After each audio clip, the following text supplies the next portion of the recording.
All right, we're going with an extra club here. That is a golf shot dialed in right to the number. Already had a few birdies today. This for another. Looks like a pretty straightforward 5-footer to me. And that performance will now take him to 3 under par. Rich, the 4th hole is a beauty. A short par 4 where there's so many options. I wonder if he's going to try and attack this hole. He could definitely extend the lead if he plays it right.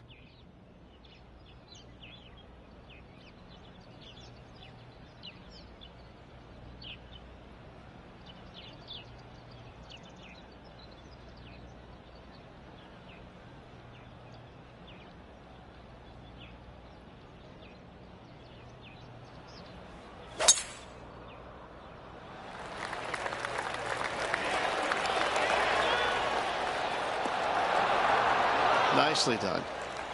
Oh, 13-footer coming up here. He's looking for his 3rd birdie in a row. Penny, take us through the break on this putt. This putt's going to break to the right. Our current leader is up by 3 shots. The 5th hole at Playa Sayona, Rich, certainly makes up for what little was on option at the 4th. Luke, I believe the name of this hole is Diablo Feo. The ugly devil, because this thing is dastardly. It's ghastly. Bunkers down the right-hand side off the tee. Water all the way down the left-hand side, the entire length of the hole. I wish I knew exactly the best way to play this hole. I don't, but I do know that 5 is a pretty good score. This one from about 160 yards out. Currently leading by 3.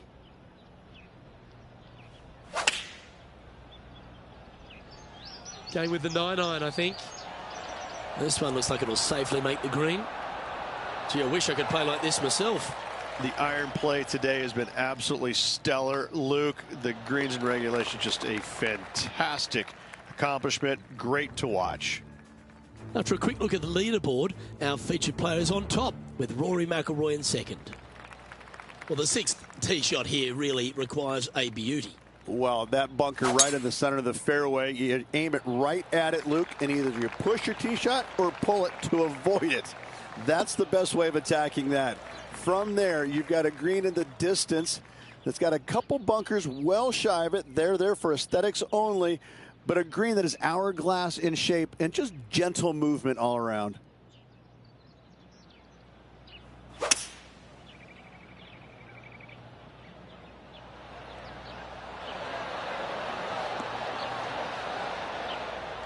No harm, no foul there with that shot.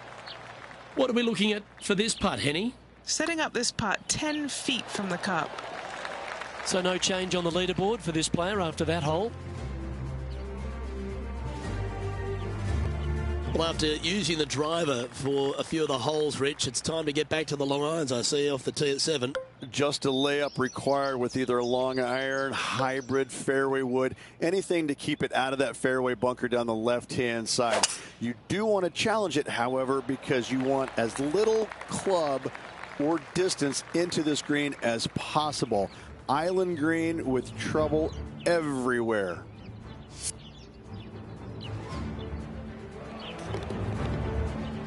And what are we looking at here, Henny? And from about 105 yards.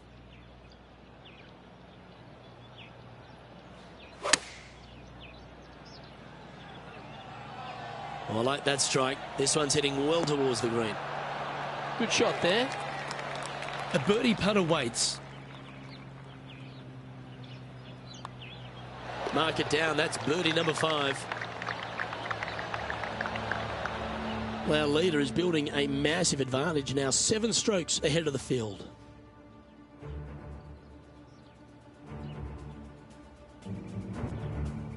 As we head to the 8th at Playa Sayona, Rich, it looks like we're heading back towards the clubhouse. Great tee shot here at the par 4 8th. Bunkers left, bunkers right. And you got a green in the distance. It's also surrounded by bunkers left and right and a waste area deep of this green. This is a beautiful setting on a beautiful golf course. Great hole. And Henny, what's he looking at here? He is right on the 150-yard marker here.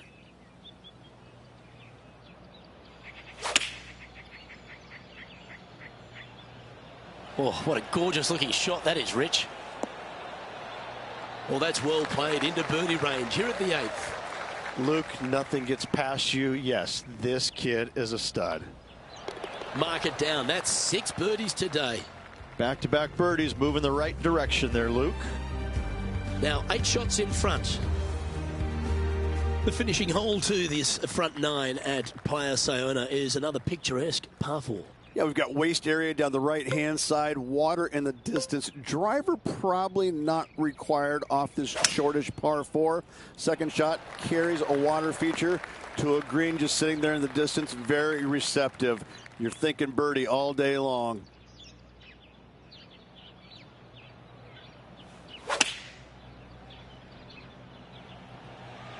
That could play. Oh, lovely looking shot into birdie range here at the 9th. It's just about 3 feet away. This is for birdie. Let's head out to the 6th hole. Now to Roseng.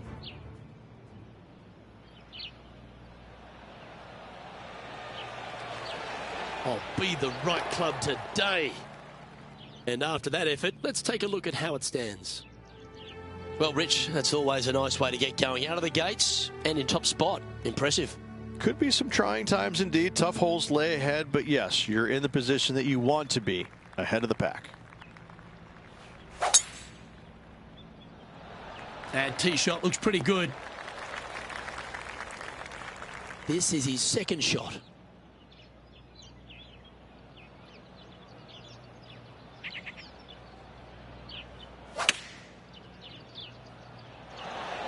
A wonderful shot and a chance for birdie here on the 10th. Right on 4 feet. Should make this one. And that's 8 birdies today. And maintaining top spot on the leaderboard after that. And I don't give the rest of the field much hope today. Our leader is way out in front in this final round.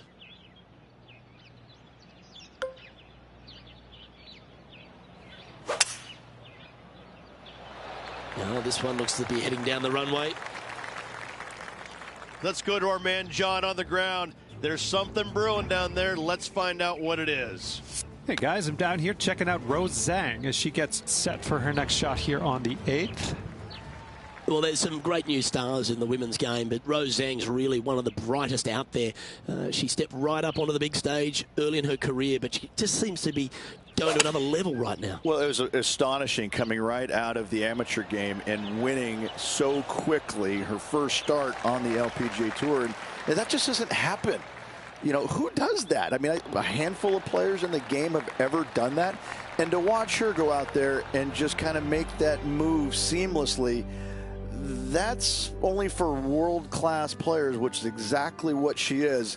I just can't wait to watch her progress and see exactly what her limit is, because right now I don't think she has one.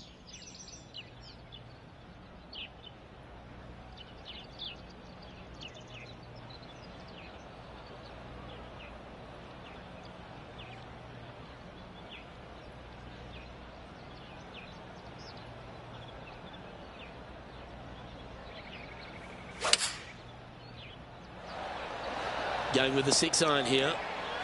That's tidy. What an opportunity to make a birdie. Look at him just surging ahead at the top of the leaderboard. Our man on the ground, John, he's down there. What's the news? Hey guys, we are checking in with Brooke Henderson as she gets set for her next shot here on the 9th. So after that effort, let's take a look at the leaderboard.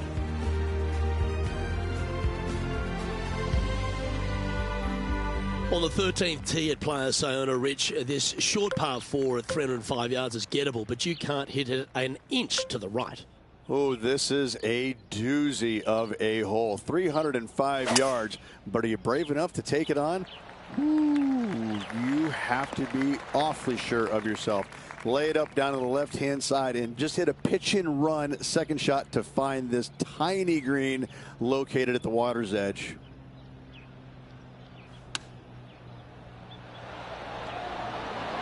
Just didn't drop.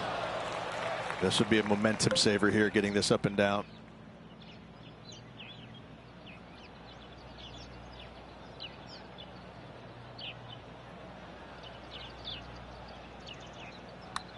It's half a chance of being holed, this one. What a putt that was. And it's worth taking another look at that one.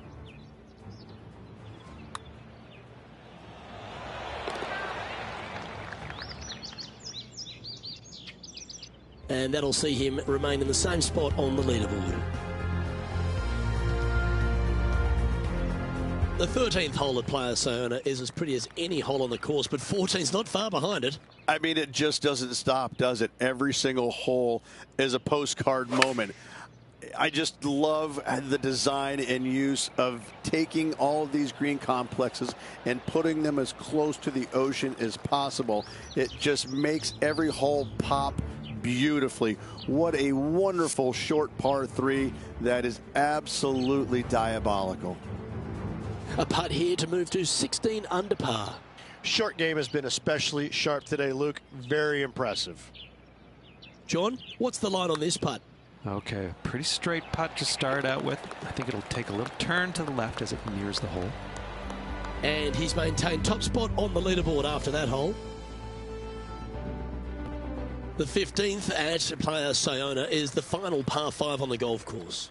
That waist area down the left-hand side is going to see a lot of action as players do not want to make the mistake of hitting it in the ocean to the right. A layup from there into a very small section of fairway leaves a third shot to another green and an outcrop of rocks on the ocean. Another stunner. Taking aim from about 220 yards out.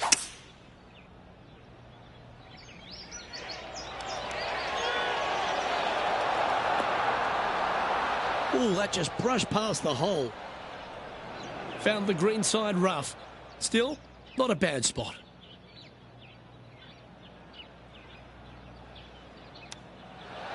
Well, this is right down the pipe. Oh my, what a chip from the thick stuff. That was spectacular, Luke. Great work. Great shot.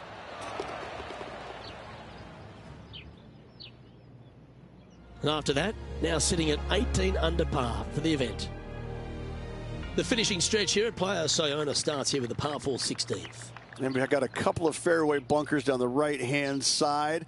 So miss those to the left-hand side, and you will hit your second shot into an island, quote-unquote, green. Not surrounded by water, but surrounded by sand. This is a challenging par 4, but should be able to avoid any large numbers. What an amazing shot.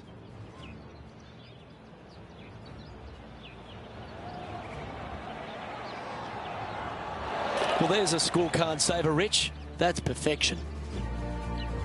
Playing this shot from about 180 yards.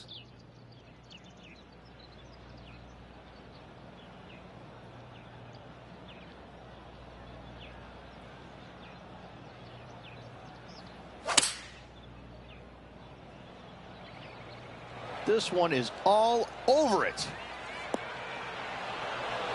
Well, take notes, folks. That's how you do it. A 7-footer right here. And that putt will drop, and he'll extend his lead. Okay, holding steady on the leaderboard after that hole. We get on the tee at 17, Rich. This is a hole you really want to make sure you position your ball properly. Only the long hitters want to take on that waist bunker down the right-hand side. All the others out to the left-hand side. And there's an opening here that players might want to think about chasing their golf ball into, because this second shot, ooh, it is dangerous. This shot is about 140 yards out. John, give us a small update. Hello, Luke. I am down here with Rose Zhang as she gets set for her next shot here on the 14th.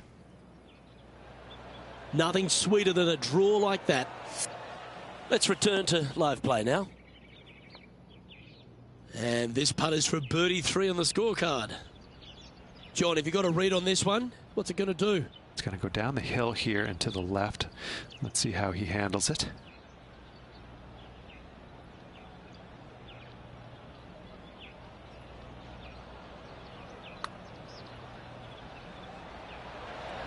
And that's going to be a pretty good outcome, that one, in the circle of friendship. downhill putt there. Luke just misjudged the pace there. Didn't want to be too bold with it. He sits in first position. The unique finish here at Playa Sayona is a par 3. Once again, over water, a common theme around this beautiful layout. Again, they give you plenty of room out to the right to bail out into a bunker or into a waste area. You'd love, dearly love, to finish off this round with a 3. All right, Henny. What's he got in front of him here with this putt? 18-footer here is what he's facing. Here's a putt to finish his round with the clubhouse lead. Like the look of this one. And this is an opportunity here to finish off with a par. And that will do it. Just a tap in required to finish the round. Oh, I'd like to have one more look at that shot.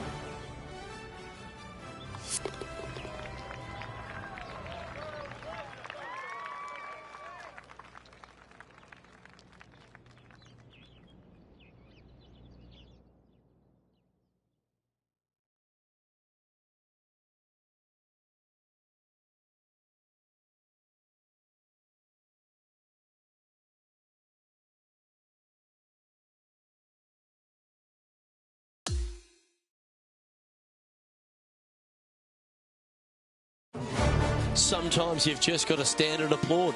That was a performance for the ages. Those are the wins you dream of, isn't it? Where it's just a walk in the park. You're just out there for an afternoon stroll. Oh, by the way, here's the trophy at the end of that walk. Great win. Well, on behalf of myself, Rich Beam, and all the hard-working folks at HB Studios, thanks for tuning in, and we'll see you next time.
UK Sports and the PGA Tour are delighted to bring you the season-long race for the FedEx Cup.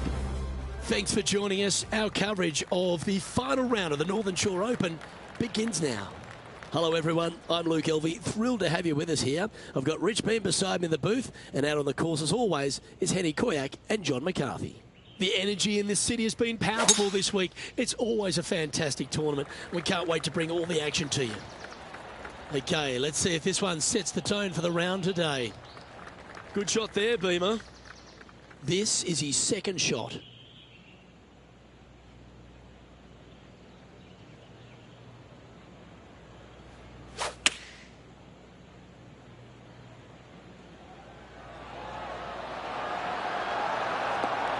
Oh, that's a great approach shot.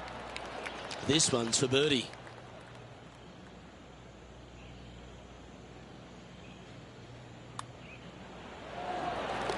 Currently at -1 following that hole. Marigot Cove is full of so many superb golf holes, and the first one that really hits you between the eyes is the par 3 second. I have to say, what a spectacular hole this is, but as beautiful it is, it's equally as difficult. Anytime the pin's over on the right-hand side, you want no part of it. Just bail out to the left-hand side and just enjoy the view from there. This putt is of 9 feet. This for a birdie run.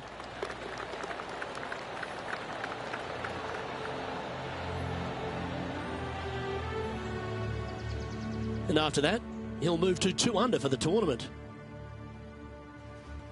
Marigot Cove has a stunning collection of holes. The par 5 third is right up there with the very best of them. Sometimes people say, tee it high and let it fly. Not here, no way, no sir.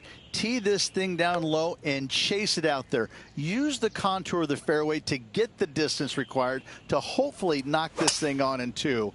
Second shot, aim out to the left. Again, keep this thing low on the ground and moving. Get it up there just shy of the green, a little pitch shot from there, and you find yourself a nice little birdie. Coming fresh off a win, this player's looking to go back-to-back here. This player has more confidence, I believe, than any other player in the field at the moment. This should be another good week for him.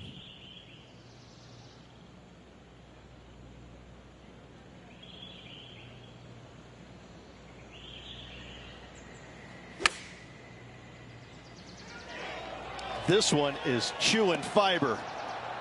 Oh, terrific approach, and a chance for birdie here at the 3rd. Nearly doesn't get any better than that. Amazing shot. And that performance will now take him to 3 under par. And now onto the par 4 4th hole. Really hoping they play this one aggressively.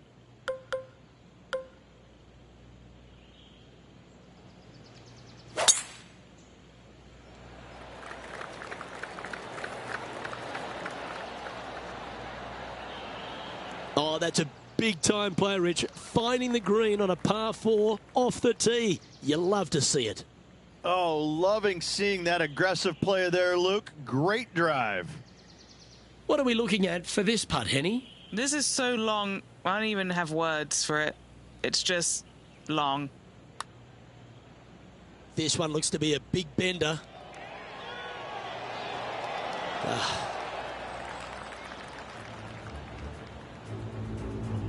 And time to check in with Matt Fitzpatrick from England, standing over this next shot.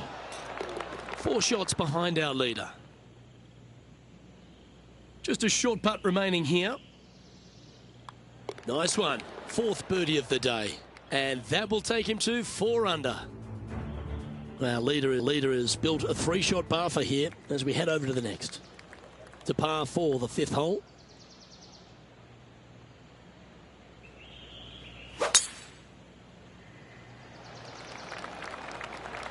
Oh, that is bombed.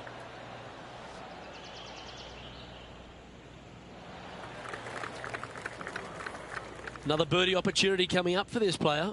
Always a good way to start. Let's see where they go from here.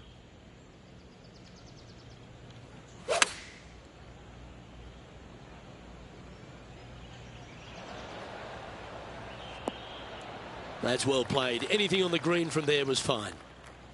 And our man on the ground, John McCarthy, has been giving us some great reads all day. What's this one doing, mate? Oh, this one's looking like it's going to be pretty hard breaking to the left. Ooh. Not a bad effort right there from long range. Big breaking putt. He just didn't quite read it right, but it'll be an easy par.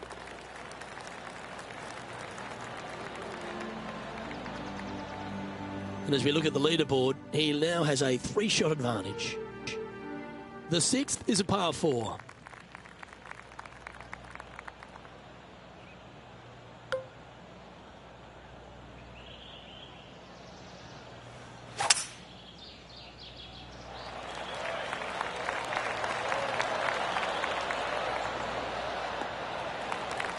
Lovely effort, that. And he's down there. Well, I wouldn't mind hitting the shot, but I wouldn't fancy the walk up here. This is quite uphill.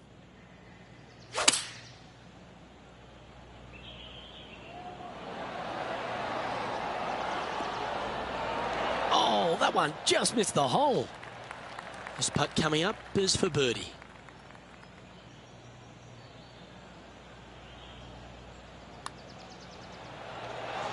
Mark it down, that's birdie number 5. And with that, he'll move to 5 under par. 7th hole at Marigot Cove, little par 3, Rich. Plateau on the left-hand side of this green that runs into a low area over on the right-hand side. When the pin's on the left, do not miss it long nor left. You're begging to make bogey, more than likely worse. Anything on the right-hand side, though, start licking your chops, my friend. You're thinking 2 all day long. And as we check the standings, it's a big 5-stroke advantage for our leader. This hole is a short par 5. This is another par 5 where height is not necessarily required to get it home in 2. Try and ease it down the right-hand side as best you can, and from there, you got a very unique shaped green that may not require or necessitate you going for it in 2. A Redan-style green going from right to left around a bunker placed on the left-hand side of the green. This hole is outstanding.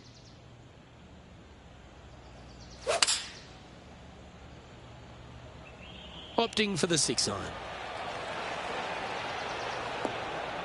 Gee, it's metronomic here. Green after green. Gee, golf looks easy when you're playing like this. Well, the practice is paying off here, Luke. This player is relentless. That's a great putt to make, especially for an eagle. And with that, he'll move to 8 under par. Awesome play. Still in the lead now after that hole.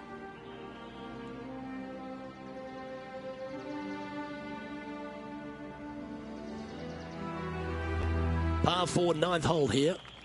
Wow, mate, that's some golf back there. An eagle. How good. Wow, what a shot.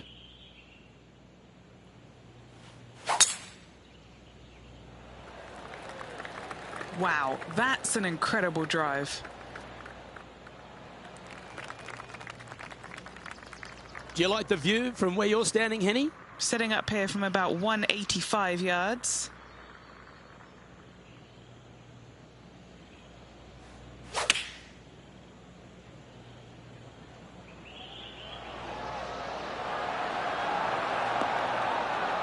Oh, that is textbook. Just a 4-footer remaining. Don't want to miss it. Could be costly. Oh, what a round this is. 7 birdies today. The 10th hole at Margot Cove. All right if the flag's up the front. When the pin's up front here, this is really kind of a nothing par 3. It's beautiful. It's a lot difficult when it's all the way back there, but up front, this is go ahead and take dead aim.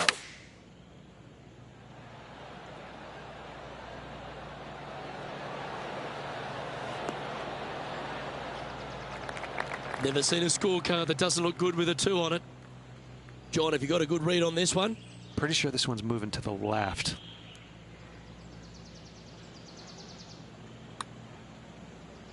Not a good line. That one's got some intent. And that should secure the par on this one. Well, our leader is playing some outstanding golf here now, 8 ahead of the rest of the field. Welcome to the par 5, 11th hole.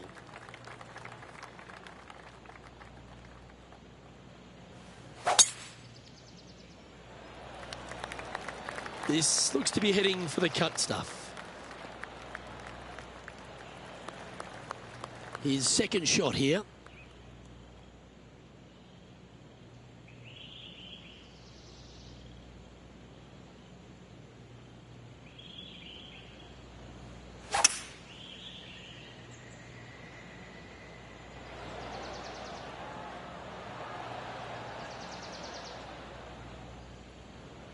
This is a lengthy putt here.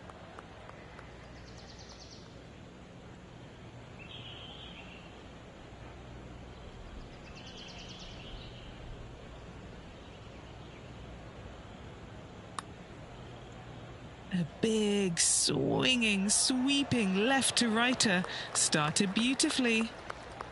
And just a little bit of clean-up work remaining on this hole. Well, what a performance. 8 birdies on the card. Leading by 9 strokes after that one.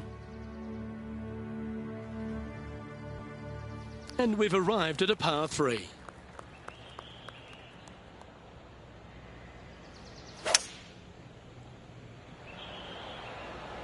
Going with the hybrid. This looks very handy. Oh, well done. Just 3 feet to the cup. Who doesn't love a birdie putt? Our current leader is enjoying a 10-shot lead. And I don't give the rest of the field much hope today. Our leader is way out in front in this final round.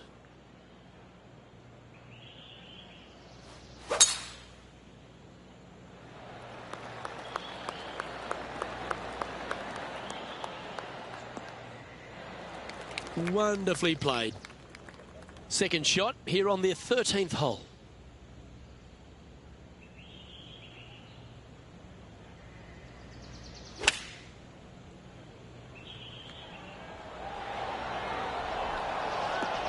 Not bad. Not bad at all. A chance for a birdie if this goes down. That's impressive. He just keeps extending his advantage over the field. And maintaining top spot on the leaderboard after that hole. The 14th is a par 5. In good form, birdie at the last, looking to add on to that. Not a bad line, this one. Nothing like a bit of momentum here, Rich. This one's going for another birdie. Absolutely. It's been a good streak late in the round.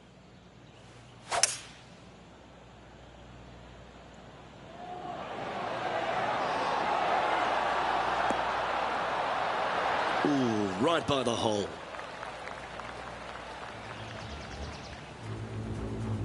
And this putt is for a big 4 on the scorecard. Now look at this one come back. Oh, that's an outstanding putt to hole. And that's going to add a little fuel to the fire of this group rivalry, guys. Massive putt. And he's down there. You got a read? This one's going to gently meander from the left. That was almost an eagle. Great play. Always nice when you can just go ahead and tap one in for birdie. And he just keeps putting a gap on the rest of the field. What a putt to hole. Leading by a phenomenal 12 strokes after that one. This hole is a long par 5. Nice birdie back there. On to the next.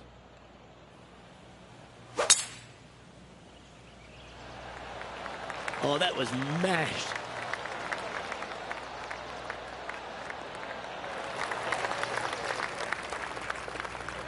Second shot here on the 15th.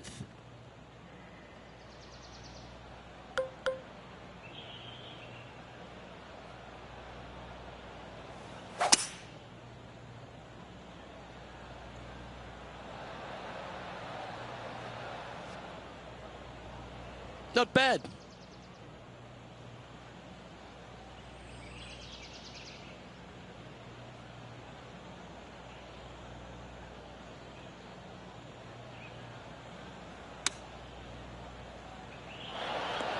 Ooh, that one skirted the edge of the hole. Putting for birdie here. The putt drops and it's 14 under par heading down the stretch. What a great feeling being that far ahead with just 4 to play. And there's no movement on the leaderboard after that hole. The 16th hole at Marigot Cove, Rich, might be the hardest par 3 on earth. Luke, this could be the hardest par 3 I've ever seen. This could be one of the only par 3s that I know of that you actually should look at laying it up short of this green, because if you try and find the green and you miss it just a skosh out to the right, you could be down there for quite some time. A 60-yard runoff out to the right-hand side from there. What an interesting design this is. Currently in first position. The 17th hole at Marigot Cove is a par 4, but the challenge really is in where to leave the tee ball. Ideally, you want to challenge that bunker. You want to challenge the end of the fairway because you want as short of a second shot as possible into this minuscule green. Anything left shy of that bunker is going to leave a mid to long iron. No thank you. Well played, mate. He's setting up for his second shot.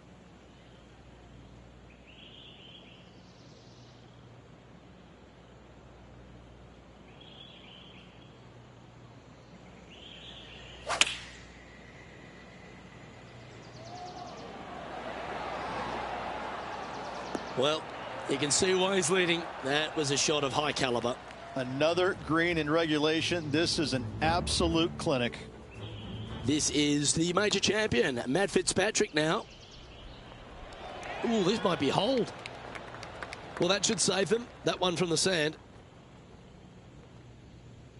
This putt just 5 feet away from the hole.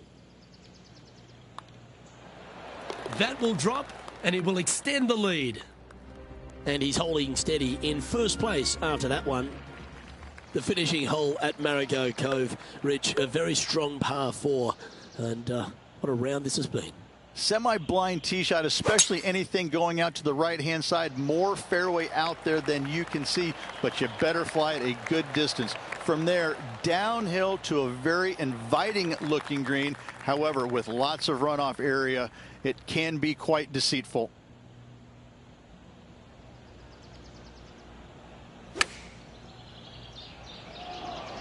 This looks to be hit pretty well from where I'm standing. And that shot goes in. What a shot indeed. Nicely done. Well, that's certainly worth another look.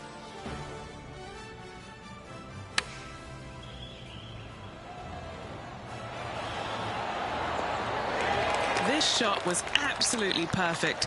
Looks just as nice on the second viewing.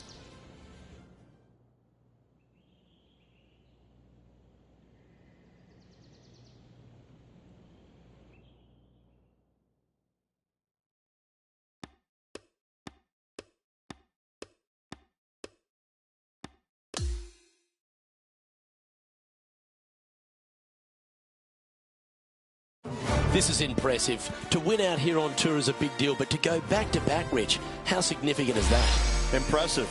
Absolutely impressive. Winning breeds winning, but it also takes a lot out of you. So to contend again the week after winning, boy, I'd say this player is something special. Well, that just about concludes our coverage. On behalf of Rich Beam, I'm Luke Helvey. Thanks for tuning in. We'll see you tomorrow.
No comp. Unrealistic.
2K Sports and the PGA Tour are thrilled to bring you the dramatic season-long race for the FedEx Cup. Welcome back. It's the final round of the Arnold Palmer Invitational. It looks like a great day out there. I'm Andrew Catalan, joined by Rich Beam and Luke Elvey. Henny Koyak is walking with the feature group. John McCarthy on the course as well. And Rich, a legendary stop on tour this week. Bay Hill Club and Lodge, Arnold Palmer's place. What can the players look forward to? They're looking forward to probably the strongest test that they're going to have early in the season. This golf course historically is firm, fast, windy, can be cold at times. It's ruthless. It's going to call you out on bad shots, and even your good shots may not always get rewarded. This is going to challenge players mentally more than physically, because the shots they hit aren't always going to turn out in the best of spots. Now this putt for birdie. Moving along. Oh, and look at that birdie at the first. 18 under par today, still in play. Let's go to the par 3 second. Nice birdie in the last hole for a change. First one of the day. They needed it desperately. Now, next hole, looking for more. This is a hybrid. Not super tight, but a makeable putt. All right, John, which way is this putt going to go? And this putt should go left to right here. And the birdie putt drops. Gotta like it. 2 in a row. Here's a highlight from earlier today at 14. I gotta say, his short game is one of the best in the game. Let's take a quick moment to look at the updated leaderboard.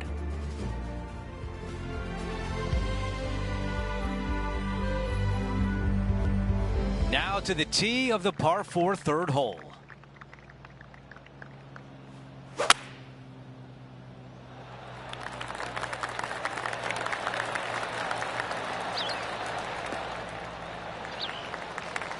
Okay, we've got about a 140-yard shot here.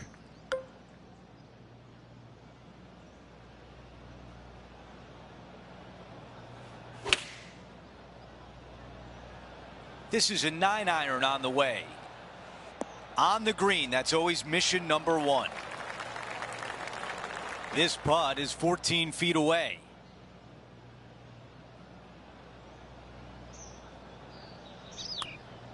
Oh, that was such a good stroke. And the birdie putt drops. He is climbing up the leaderboard after that hole. Let's check out the par 5 fourth. This is a bomb.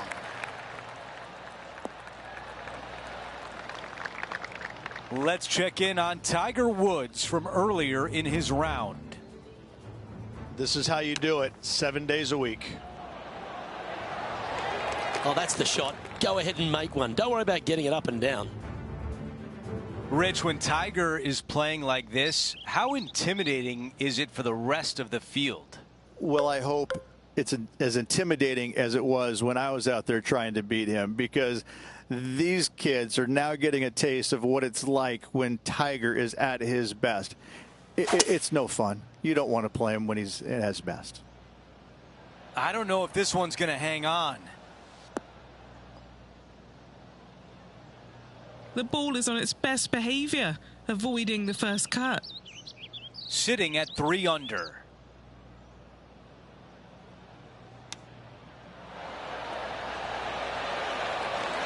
That's what you're trying to do with a chip shot. Just bring par back in play.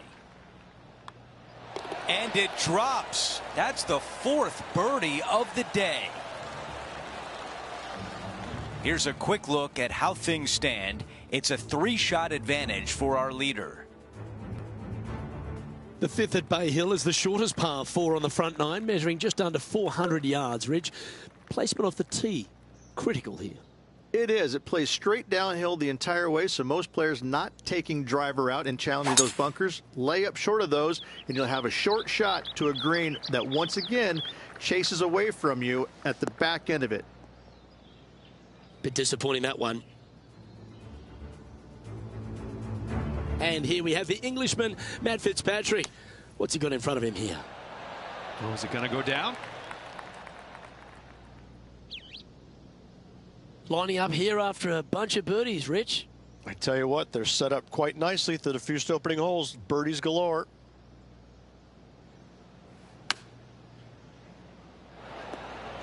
That one almost went in the hole. Penny, take us through the break on this putt. Straight as far as my eyes can see. Oh, what a putt. And that will take him to 5 under. And our leader is now out by 3 shots as we head to the next. Now we head to the famous par 5 6th. Rich, a lot of players are thinking birdie, maybe even eagle. Out to the right, most definitely the widest part of the fairway, just left of the left-hand bunker out there. We'll leave a layup out to the right, and then you just have a short pitch on from there. This is a really solid birdie opportunity. Yep, that'll work. That's fine. He has his eyes set on one place and one place only. It's the green. It looks like he's thinking about going for the green here. And this player's really going after it here, Rich. I tell you, you just dream about days like today. Greens and regulation, spot on all day. Awesome. Okay, John, what's he looking at with this putt? I think he's got about 25 feet to go here. Oh, what a putt. And that will take him to 7 under. Moments like that deserve another look.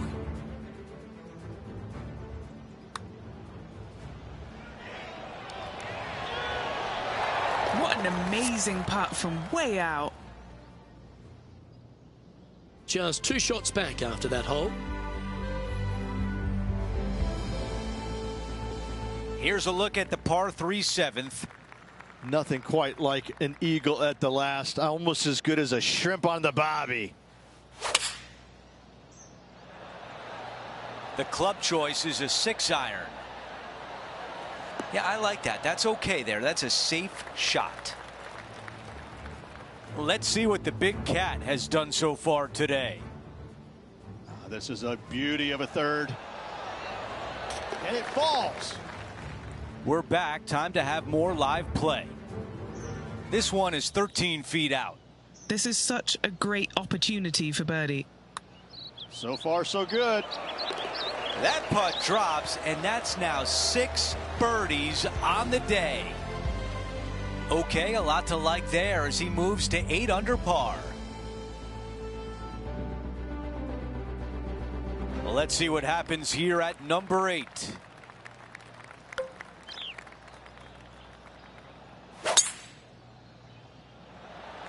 Wow, got absolutely all of that one.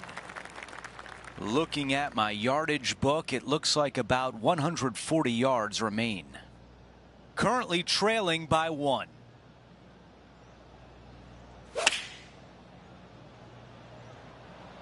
What an aggressive play. This has a chance. Oh, flirted with a hole out. What a shot right there. Made birdie on the last. Looking for a second in a row here. And with that, he moves to 9 under par. Gotta like it. Moving up the leaderboard. Never a bad thing. Time for the tee shot on this par 4 hole. Coming off a birdie at the last. Looking to add another one.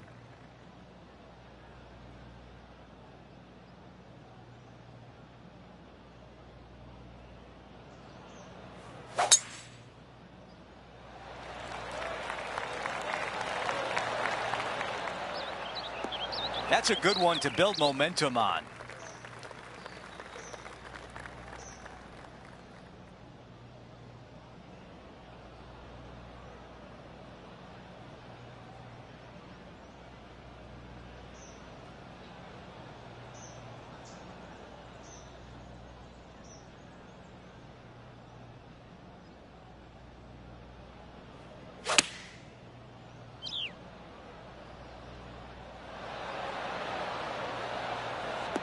That's another green and reg.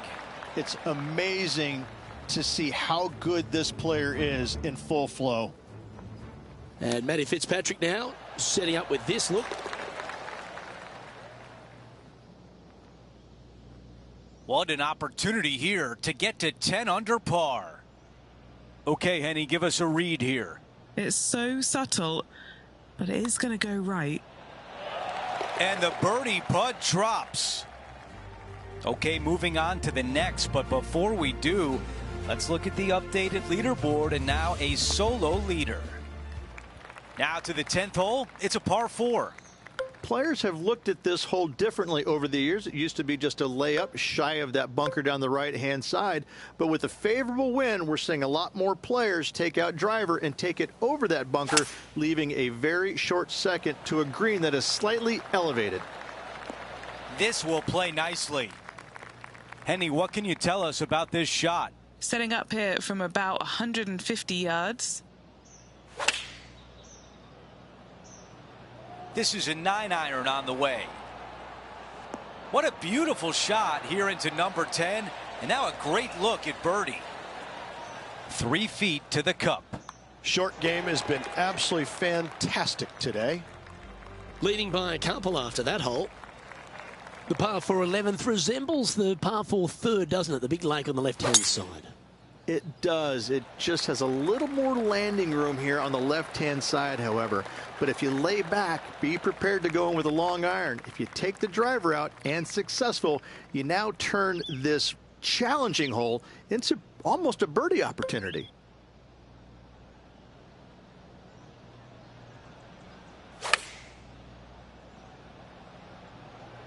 This is looking pretty good in the air.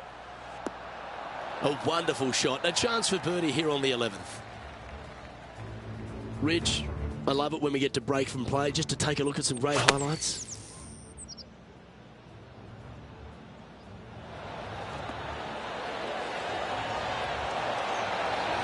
First-rate effort there by Tiger. Putting for birdie.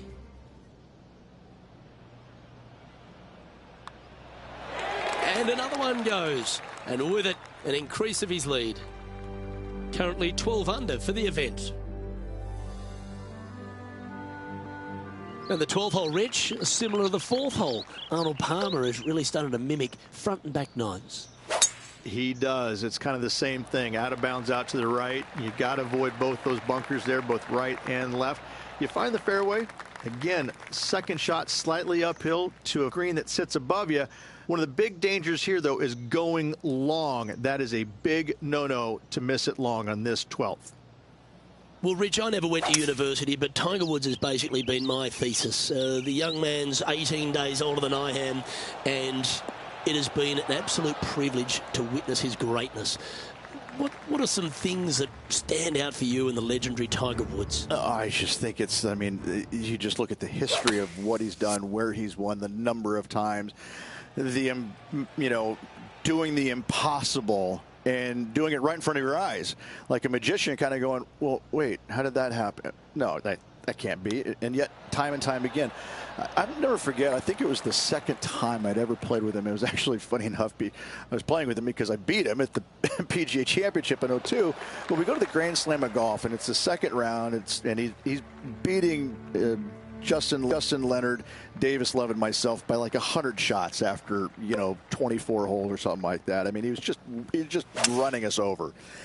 And we get to this par 5, and it's right back in the teeth. And I just absolutely busted drive out there. He hits one about 30 by me. I have to lay up, obviously. And the pin is kind of back right, water all the way in the front and to the right of this green. And he pulls out driver, hits it off the deck to about 6 feet. And I just kind of sit there and look at my caddy, and I go, how come you didn't tell me to hit that shot? And he just starts laughing, like, we don't have that shot there, Rich. And it's just like I couldn't believe what I saw. I mean, normally you think he's going to hit out to the left or lay it up or this and that. He just takes driver and just whips this sucker right into the heart of the green about 6-10 feet away, whatever it was. And I'm just like going, I mean, it was really hard getting the grass out of my teeth because my jaw was just scraping along for so far walking down that fairway. I mean, that's one small fragment of the many stories people can tell you about what it was like to witness him playing in person when he was at his best.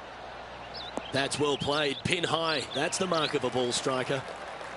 Always love these opportunities, especially when it's for birdie.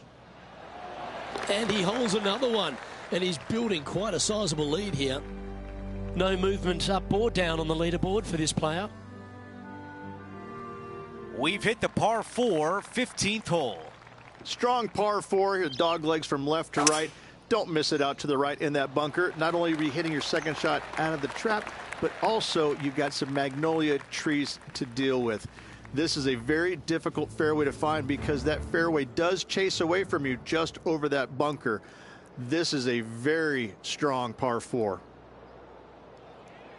Oh, I like the look of this one. This looks really good. Time to get back to live play. The second at 15.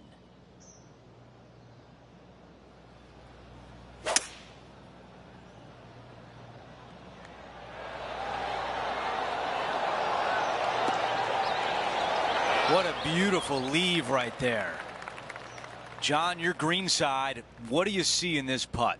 Oh, pretty straight at the start of this one, and then it'll move to the left at the end.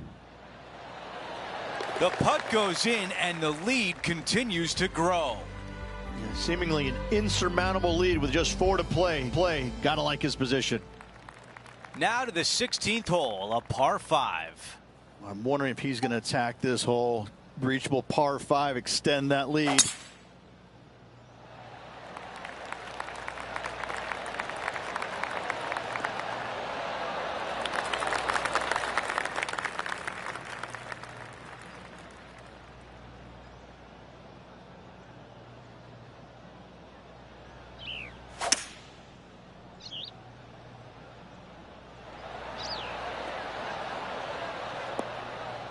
Oh, with shots like that, our leader might be able to walk to the finish line. It has been fantastic to watch all week long. This player is dialed in.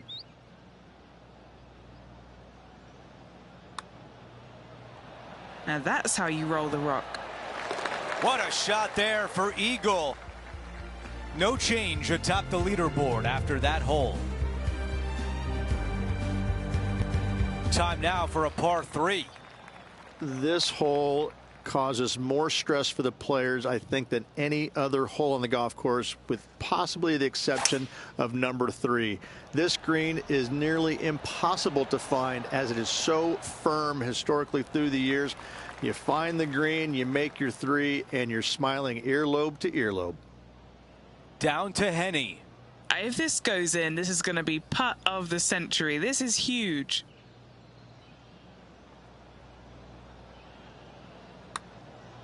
I like the looks of this. Let's see if the player can make this putt for par. All right, that one is behind us. Our featured player continues to lead the way up by 9. Time for the tee shot at 18.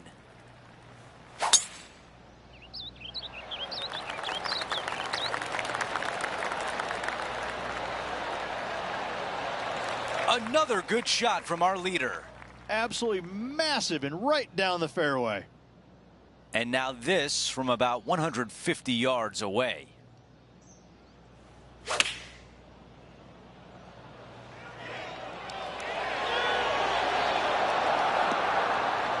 That's a really nice approach shot. This putt would give him the clubhouse lead. And as he sinks that putt, he will take over the clubhouse lead, but will it be enough to hold on?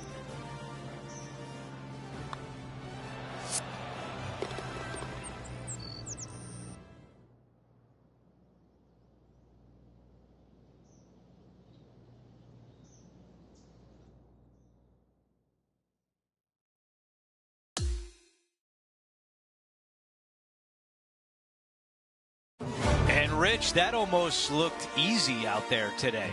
It's just one of these wins where you just want to sit back and just soak it all in and enjoy it.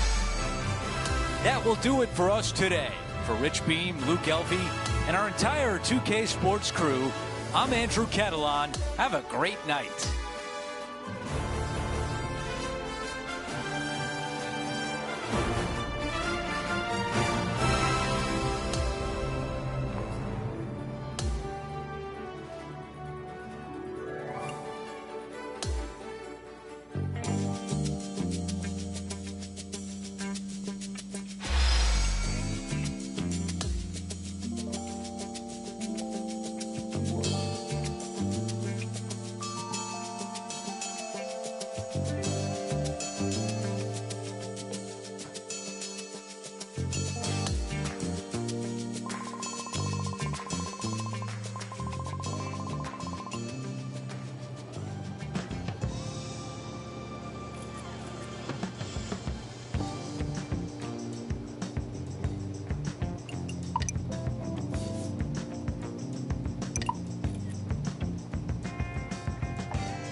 2K Sports and the PGA Tour are proud to bring you the season-long race for the FedEx Cup. Welcome back to our coverage of the Players' Championship. The final round starts right now. It looks like a great day out there. Hi, everyone. I'm Andrew Catalan, joined by Rich Beam and Luke Elvey. Down on the course, walking with the feature group is Henny Koyak. John McCarthy is with us as well. Rich, there's a lot of money on the line this week. It's the Players' Championship at TPC Sawgrass. Take me through this course. Yeah, and none of the players will actually admit that they're going to be a little nervous about that money, but I promise they are. It's just a different golf course. There's no shot that really fits your eye. You have a tee box pointing one direction, a landing area that's a different direction, and a green that sits even more cattywampus than that. It's a golf course at, and not be afraid to hit the big bender and pull off some of the funkier shots, because you're going to be presented with them quite a few times around here. It's a goofy golf course that linear golfers such as PGA Tour players don't necessarily like. You think about the confidence this player has after winning in their last event. Winning breeds confidence, doesn't it? It wouldn't surprise me to see them make another strong one at the title again this week. Well, this would be really nice to get a birdie opportunity. Just an empty feeling when you hit an approach shot like that, Rich, but still come away with a par. We've got a major champion atop the leaderboard. It's Xander Schauffele.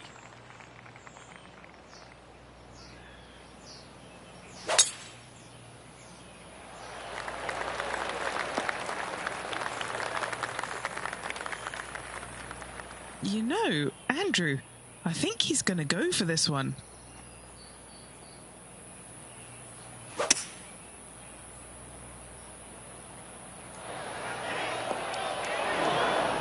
That's the type of swing you want to take with you every time out.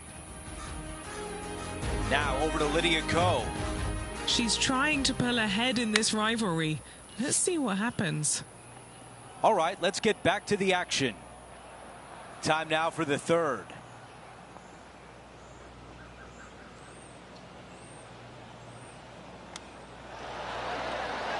That nearly went in. 8 feet left to the cup.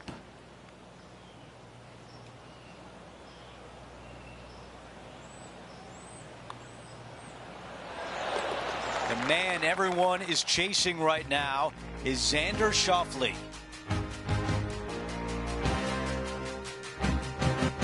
Stepping on to the par 3 third. Such a cool little par 3. Love this green. There's a low section in the front and a high section in the back. And anytime they put the pin all the way in the back section of this green, well, I tell you what, good luck on you. If you miss this green long and or left, that bunker sits some 5 feet below the surface of the green. Here's Lydia Ko. Okay, time now to get back to live play. And 10 feet left. What a great opportunity here for a look at a birdie. Henny, what do you see in this putt? Yeah, it's going to bank to the left-hand side, this one. Another birdie. That's 2 in a row. Maybe the start of a hot streak. Gotta like it. 2 in a row. He's feeling it. As we move on to the next hole, we want to show you that Xander Schauffele is our leader. Here's a look at the tee of the par 4 fourth. Par 4, 384 yards from the back. A long snake-like bunker down the right-hand side to a cool little green with all sorts of movement on it. A very fun hole to play indeed.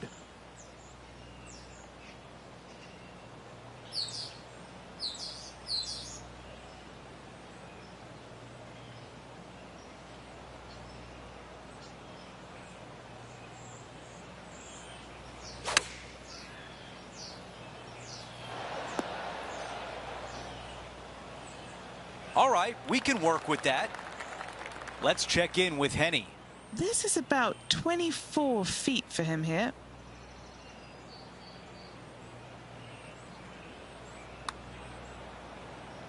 Starting out to the right. Watch this one. 4 feet to the cup.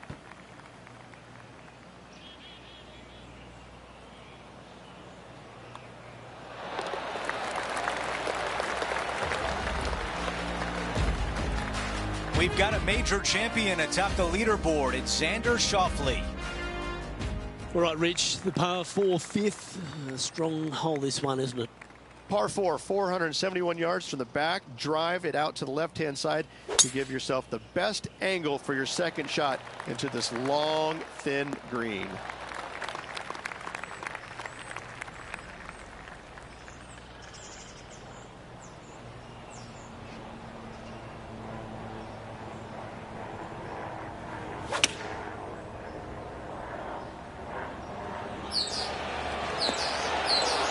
Some nice calculations there with this wind.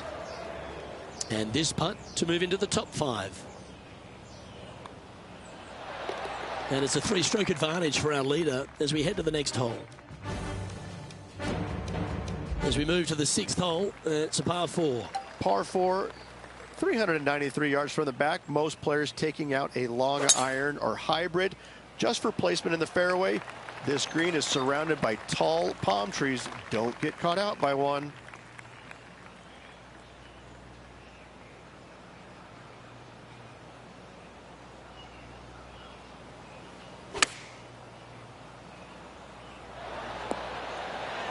Great ball striking. It's a thing of beauty. Well, the practice is paying off here, Luke. This player is relentless. And back to the course with the live action. Oh, good look at a birdie here.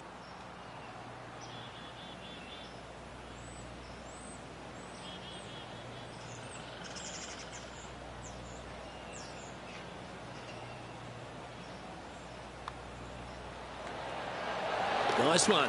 4th birdie of the day. And with that, he'll move to 4 under par. And a sight we're used to seeing a lot.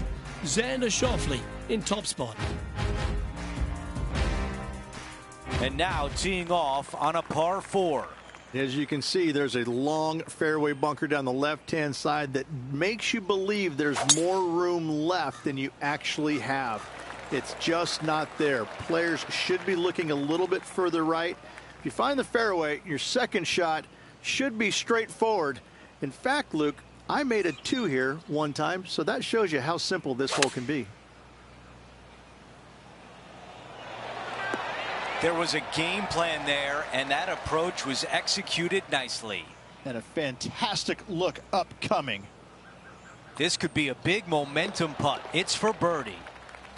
Before we move on to the next hole, we show you that the lead is 5 shots.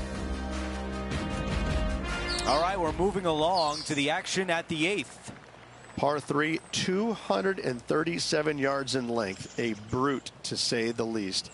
It is a tough hole surrounded by bunkers. If you can make 3 here, you're a happy person.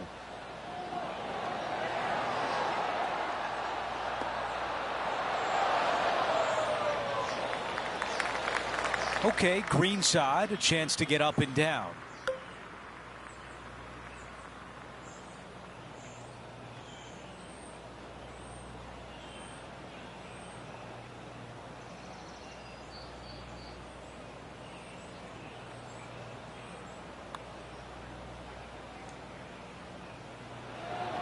How did that not go in? All right, a longer putt remains. Henny, how tricky is this one? Looks like this will move to the left-hand side as it goes up the hill. Well, this one starts off looking good. This has got a chance. The man everyone is chasing right now is Xander Schauffele. We've hit the 9th. It's a par 5.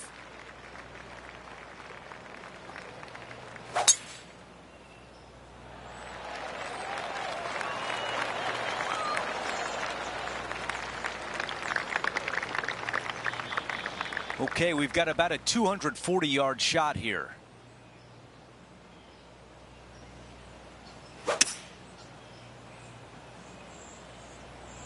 Yeah, going for it in 2. Okay. He wants to win.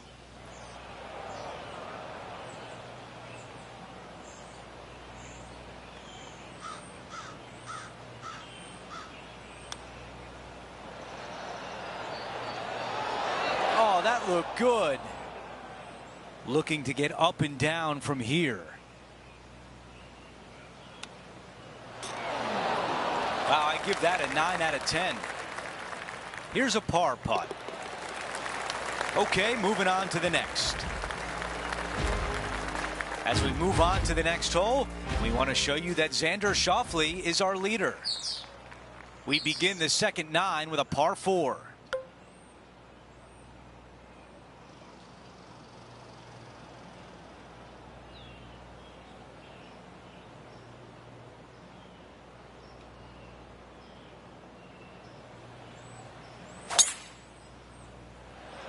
I think this one will find the fairway quite easily. This is about a 120-yard shot.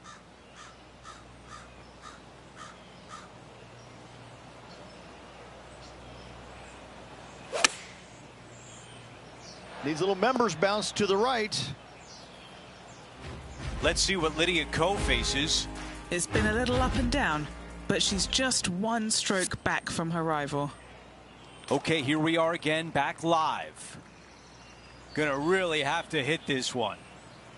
Henny, how tough will this putt be? Love it or hate it, it's a downhill left to right putt.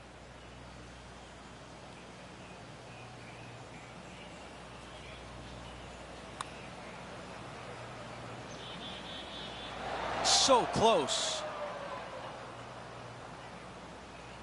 6 feet remain. A good look at par here. We've got a major champion atop the leaderboard. It's Xander Schauffele.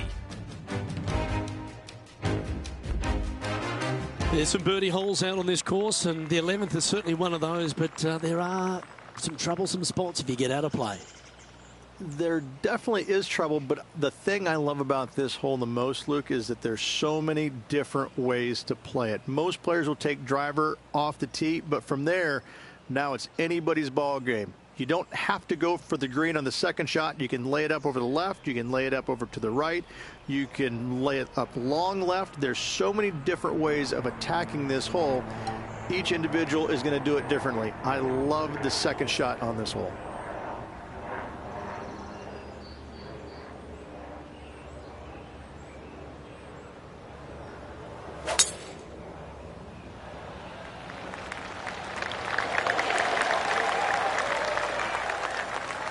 Currently -5.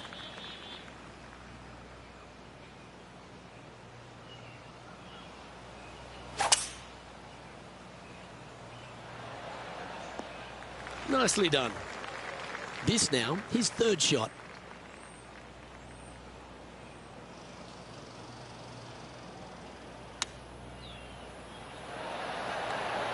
Oh, just snuck over the edge there. Well, this will be a big birdie here. Good putt to make. And Henny, what's he looking at for this putt? Setting up this putt 21 feet from the cup.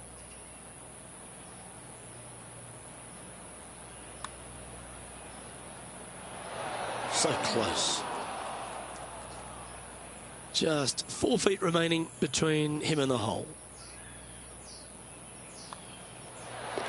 And it's Xander Schauffele in top spot as we move to the next. Well, the tee shot is all that matters on the short par 4 12th. Most players can reach the green. It's just the decision whether the player goes for it or not.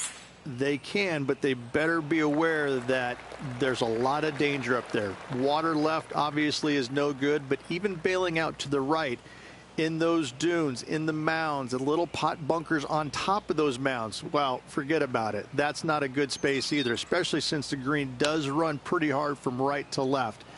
If you want to take this hole on with driver and expecting to make 3, well, you need to realize that a 5 and a 6 could be easily made as well.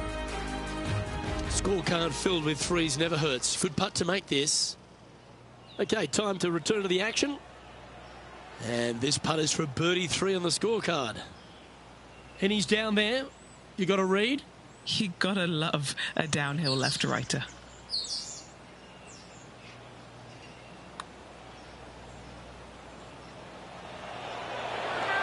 That's disappointing. Just 6 feet between he and the hole.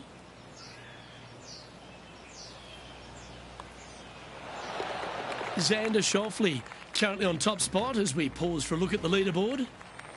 Well, as you start to head for home here at TPC Sawgrass, you're blessed with this wonderful par 3 13th. And this is a really cool par 3. You've got 3 distinct areas on the green, front right, all the way on the left-hand side, and the back right. Wherever they put the pin is going to dictate what shot shape you want to have into that green. I think it's a really cool design because it requires you to think about how you want the golf ball to land on the green and the way you want it to bounce. I think Pete Dye did a great job in designing this green.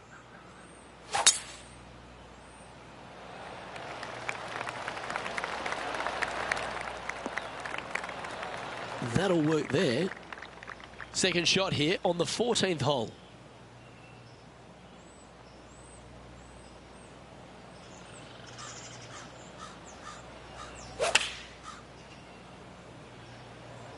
Looks to have opted for the 8-iron.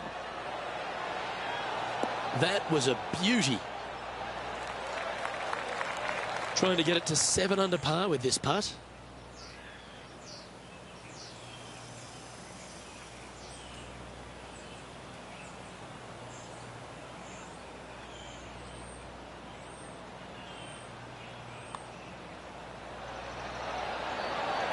And mark it down. That's birdie number 7 on the scorecard. And with that, he'll move to 7 under. Incredible. Xander Schauffele is leading as we move on to the next hole. Let's check out the 15th. It's a par 4. Players do hit through a chute off this tee shot, which makes it a little bit simpler, I believe, for the players. Bunker down the right-hand side is no good because you'll have trees blocking you out with your second shot. If you miss it left into the pine straw, now you've got some trees blocking you out there, so finding the fairway is imperative. This green is no fun. You find the center of the green and you might be able to putt every single day, but in all reality, you have to find the correct section in order to give yourself the best look at making a putt. That's going to work nicely for him. This putt for a birdie. He's got this to pull ahead of Lydia Ko. As we move on to the next hole, it's a 3-shot cushion for our leader. An opportunity here with a par 5. Ideally, players want to take their tee shots from right to left, start off that fairway bunker and move it left back in the fairway. Anything down the left-hand side can get caught up into those trees and really cause players issues with their layup. You find the fairway, now you have a massive decision to make. Go for it or bail out to the left, thinking that's the safe play. It really is not. You have to be brave and try and find this green with your second shot. If not, it could come up and bite you.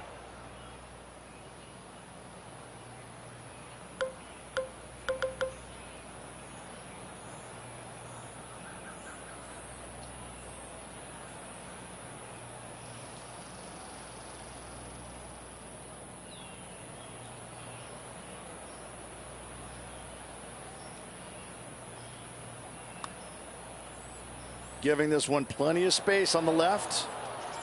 Way too much on that one. And a 4-footer left. A great birdie chance here.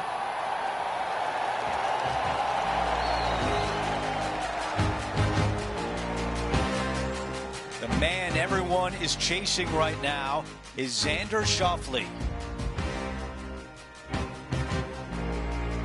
Let's go over to 17, the par 3. Par 3 17th, 137 yards, island green. I've actually seen a caddy throw it onto this green, but with a golf club in your hand, can you hit the green? This is a 9-iron on the way. This is a long way away. Okay, Henny, give us a read here. This putt goes downhill and breaks to the right.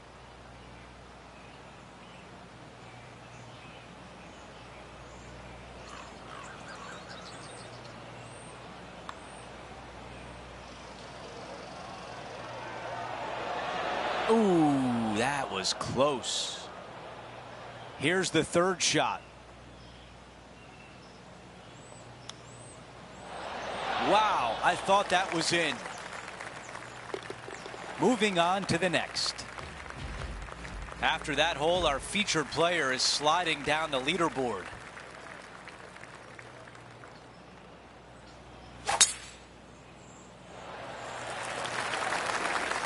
A lot to like about that one. Let's go down to Henny. Yeah, he's got roughly 110 to the pin here.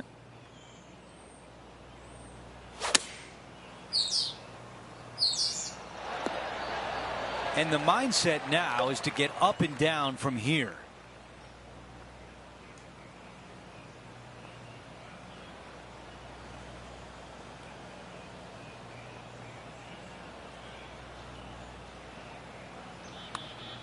This one starting out way to the right. All right, that'll do it. He finishes the event at 9 under par.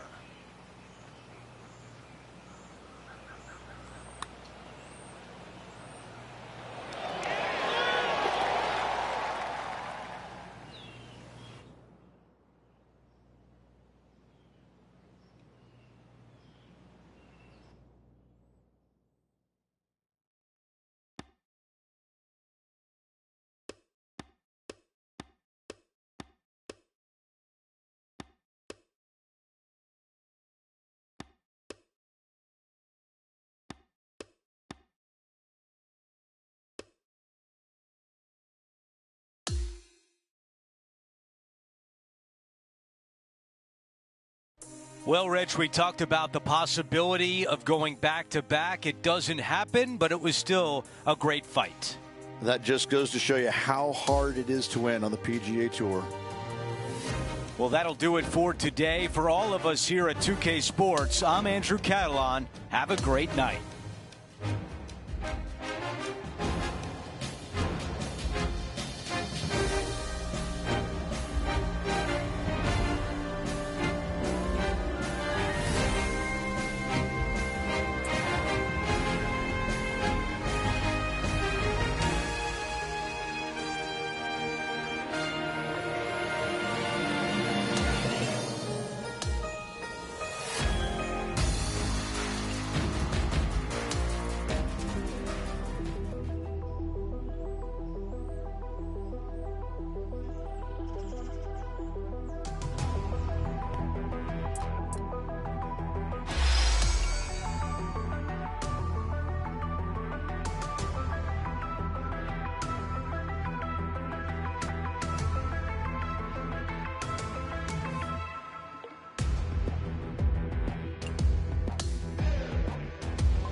2K Sports and the PGA Tour are proud to bring you the season-long race for the FedEx Cup.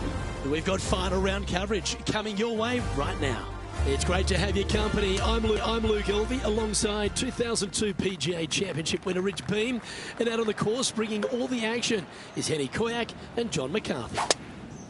And Beamer, here we are at Innisbrook Resort, and there are few tests on the PGA Tour tougher than the Copperhead course. Copperhead, does that sound like a friendly kind of snake to you? Something that you want to go up and pet and kind of hang out with and pal around and show your friend? Yeah, no, neither would I. Yeah. That's what you get when you go to the Copperhead golf course.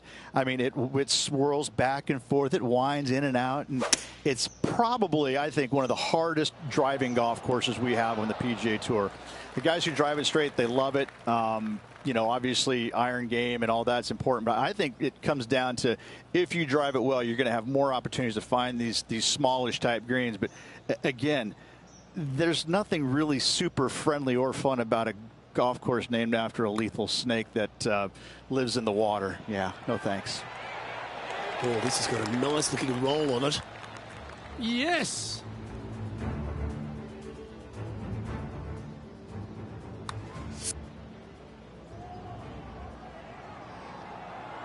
Currently 2 under for the event. Water is a feature here at the Copperhead course of Innisbrook Resort, Rich, and it comes into play at the second. Downhill tee shot. You want to keep your tee shot out to the right as best you can to take out the trees that hug the left-hand side. Green sits well above the player's second shot. They won't see how close they hit it from the fairway. And that's a nice strike. This one should find the fairway. Time to take a look at some of the action from elsewhere on the course. Second shot.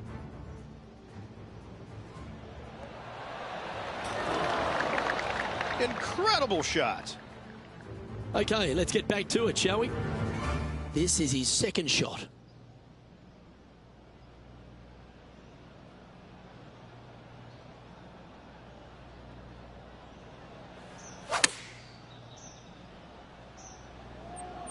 Look at the line on this one. Get in the hole. Pay attention, folks. That's how you play golf. An opportunity for a birdie here.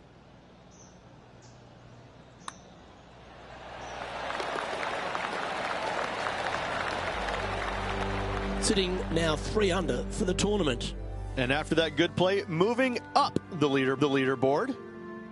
Rich, it's a challenge, to say the very least, the third hole. Yes, most players aren't going to take out driver as they just want to lay it back of the water that creeps out on the right-hand side. From there, it shortens up the second shot, believe it or not, to a green that pitches from right to left fairly severely. Your misses can't be out to the right with your second shot. That is a no-no. Henny, what's the player facing here? He's looking at perhaps 175, I'd say. Yeah, nicely played. 19 feet to the hole. Henny, take us through the break on this putt. I've had a look from both sides. This is a right to lefter. Ooh, this is on a good line. Okay, as we move along, it's Xander Schauffele in first place. The fourth hole, the first of the par threes on the property, and you've got to be dialed in on your number. This is a challenging par 3, no doubt about it, Luke. This green pitches from right to left and from front to back, making it almost impossible to get it super close unless you have a perfect number into this par 3. Looks to be going with the 6 iron. More chance to sneak inside top 20 in the standings here with this putt.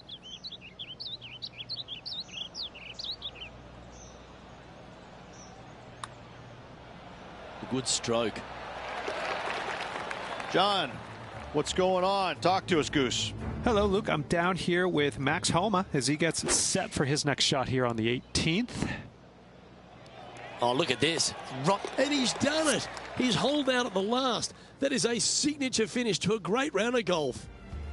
And as we take a look at the leaderboard, it's Xander Schauffele in first place. Stretching out over 600 yards means the par 5 fifth is no snack. It is. Luke, I rarely say that par fives on the PGA Tour are challenging, but this is definitely one of them. It's an uphill tee shot and a second shot that is downhill, moving from right to left, that's completely blind for these players. There is a tree about 100 yards out, which is going to be something they aim at when they lay up. Third shot, though, is very basic, down the hill to a fairly flat green surrounded by some bunkers. More than likely, most players are going to have to lay it up on this par 5. Let's head to the 15th for another highlight. Let's recap this long-range effort. Let's catch up with the current proceedings.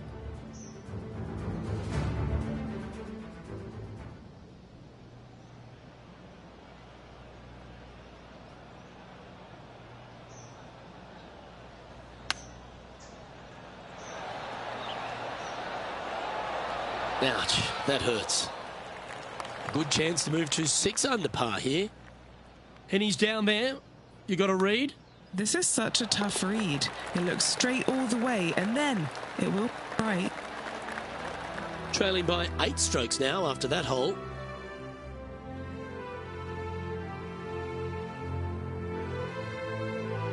The tee shot also critical here at the par 4 6th at 455 yards. This is probably the hardest fairway to hit on the PGA Tour, Luke. This fairway cambers from right to left at a pretty good clip, and unless you work your tee shot from left to right, a high soft shot, you're not going to find the fairway. This is almost impossible. The second shot will be from an awkward stance where the ball is above you or below you to a green that's perched a little bit above the players. Thankfully, though, it's a very flat green. This putt is to move inside the all-important top 10. Trailing by 7 after that hole. Standing on the 7th tee, players get to breathe a sigh of relief having the 6th behind them. You know, Luke, this is sneaky hard, to be fair. You don't need driver, and so you might get lulled to sleep a little bit by taking 3-wood out just for position. Any misses to the right or the left are going to be blocked out by some pretty gnarly trees. The green tilts from right to left ever so slightly, and watch out for those deep bunkers fronting this green. They'll grab your golf ball in a hurry. Yep, okay. This is at the green. That's right out of the copybooks. Exquisite. Luke, nothing gets past you. Yes, this kid is a stud. Gee, that's good playing. 6 birdies in a round. And he moves to 8 under now. Well, if you haven't felt snake bitten already, the 8th at 230 yards, Rich, will certainly get you. Everybody loves a 230-yard par 3, don't we, Luke? They're just wonderful, wonderful designs, and I'm laughing because this is nearly impossible. This green is just a sliver up there. A high shot moving a little bit from left to right is an absolute must on this par 3. John, have you got a read on this one? Looks like this one's going left to right. It's got a chance. And as the scorecard suggests, heading up the leaderboard. Ball striking continues to be the order of the day as the players arrive on the 9th tee, a par 4. Yes, just thread those bunkers off the tee shot somehow with the driver. Second shot is going to be straight back up the hill. And once again, with the pin position over on the right-hand side, players will be unable to see where their golf ball pitches. This is a quality par 4.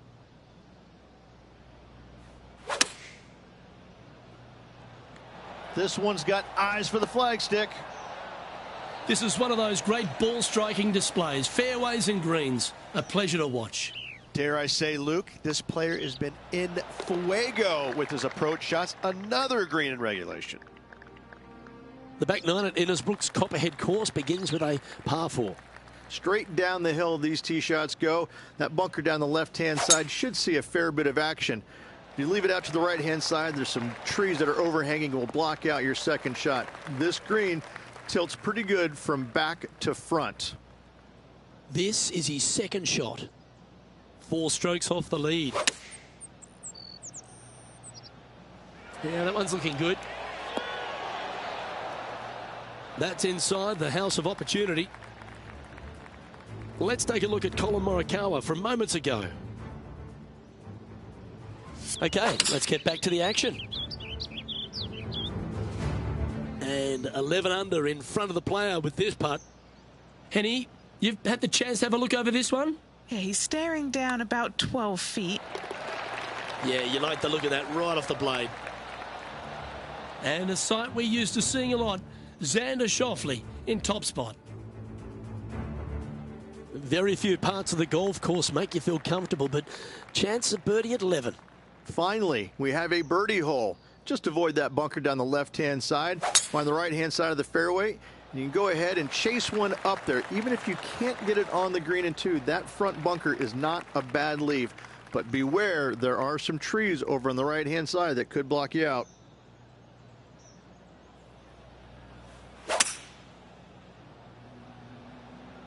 Maybe going for the green, are we? Was on a good line. Putting for an eagle. Good stuff today, especially the short game has been really sharp today. All right, John, you've been reading them well all day. Take us through this putt. Well, I think not a lot of movement, but if any, we move a little bit to the left. Xander Schauffele currently in the lead as we head to the next tee. Well, a birdie's also in your heart standing on the 12th tee. A short par 4, Rich. Decisions to be made? Just a long iron or a hybrid for this tee shot here, Luke. Second shot, you're coming in with some kind of short iron to a green that's protected by a deep bunker in the front.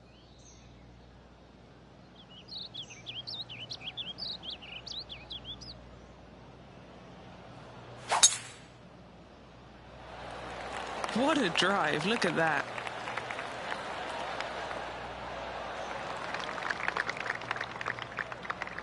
Second shot here on the 12th.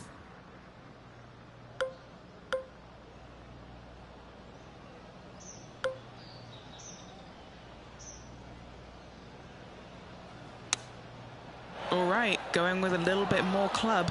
Let's see. Quality shot, that one. And this putt to move into a tie for first place.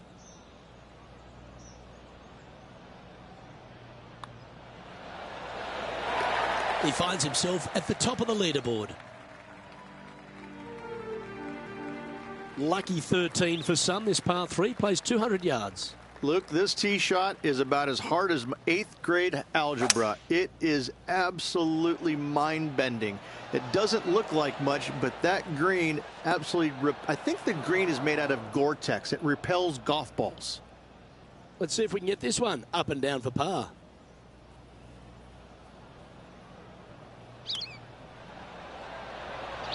That's a touch of class. A par putt on the table.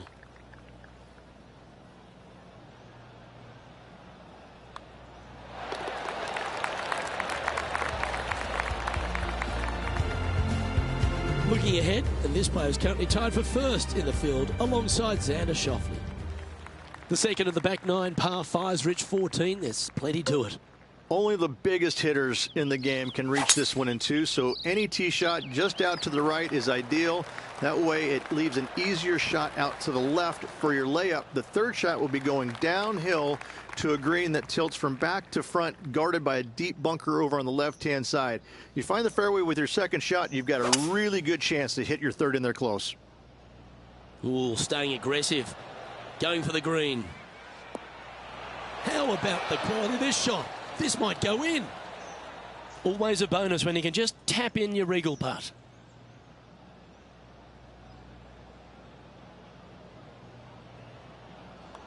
What a putt that was. A quick look at the leaderboard has this player currently in first place, with Xander Schauffele in second. The long par 3 continues to be a feature here at the Copperhead course, and 15's no different. It is. Thankfully, though, this is the flattest green, or one of the flattest greens on the golf course here. It's basically just a long iron down the hill to this flat green, but don't miss it left. That is no good.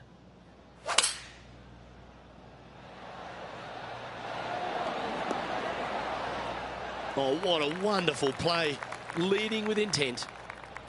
Henny, what's he facing with this putt? This is a 12-footer here. And as the putt drops, it's 17 under par heading down the stretch. And anything can happen down the stretch. Let's see what takes place.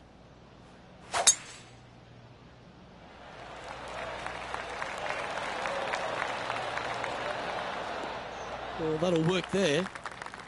Time for the second shot at the 16th.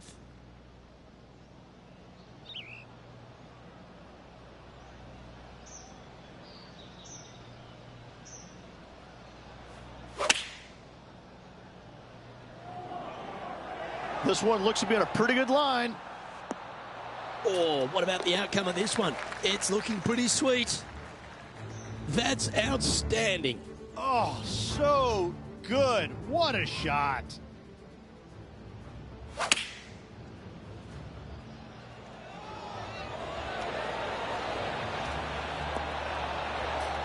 Well, Luke, I think he's found his distance.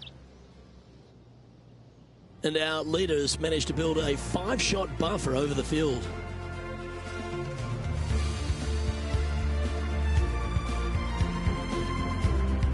The final hole of the Snake Pit, an uphill par 3, again, 210+ yards. The final challenging par 3 on this golf course. Good news is, though, is the green funnels in from both the right and left edges. Most shots are going to end up right in the center of this green. Well, this will be a big putt to make. A birdie always nice, but particularly when it's a 2. Oh, that one started on a pretty handy line. All right, getting better. Just a short putt remaining here. So no change on the leaderboard for this player after that hole.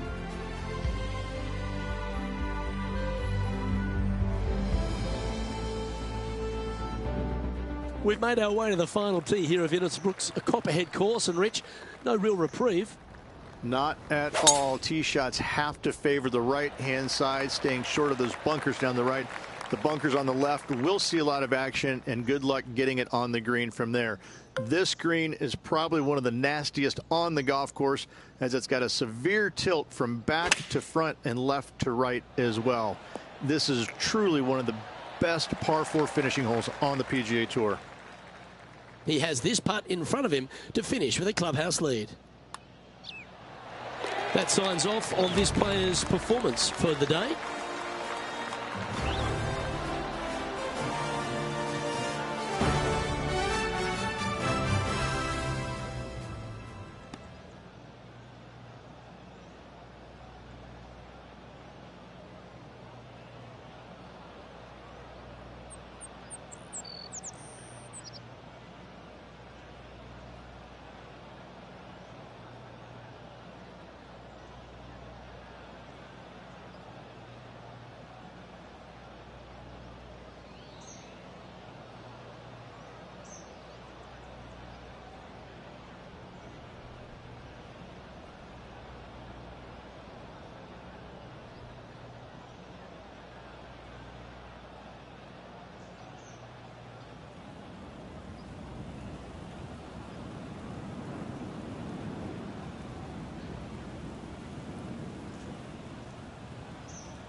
Well, Rich, we saw from the get-go that this player was right on song this week, just a class above.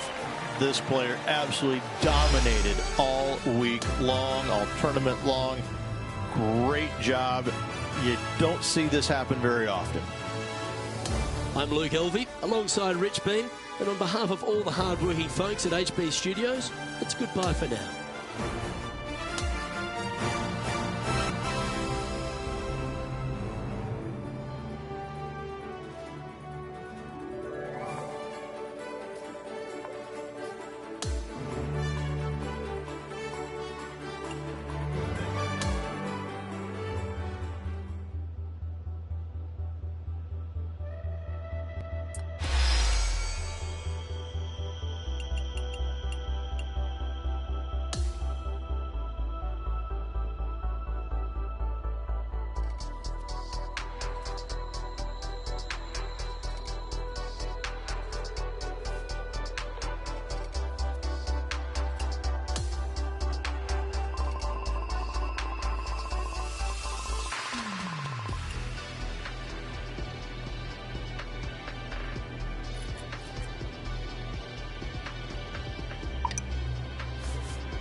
2K Sports and the PGA Tour are thrilled to bring you the exciting season-long race for the FedEx Cup. Well, it's time to find out who wins this event. Let's head out for the final round. Hello everyone, I'm Luke Elvey. It's great to have your company here on 2K Sports. Alongside me in the booth is my mate Rich Beam, and out on the course as always is Henny Koyak and John McCarthy. And Rich, I'm excited about this day ahead. There's a rivalry brewing between our featured player and another one out on the course. But first, please give us some insight into this course. We're playing golf this week, Luke? Oh, that's right. That's what this thing is out here. Ah, Summerlin. Listen, you know, this is a fun golf course. And I like it, too, because it's in Las Vegas, and there is a little bit of risk and reward to this golf course. There is a little bit gambler's paradise. You know, you can reduce some of these holes down to nothing with good drives by taking them on, and you could also, you know, crap out if you hit the wrong shot at the wrong time. So I think that Summerlin is one of those golf courses when you get on a heater, when you get on a good roll, you can take it as low as anybody. But if those birdies aren't coming early and often, you just feel like you're getting run over. Oh, what an excellent time to make a big putt like that. And you bet their rival knows just what happened.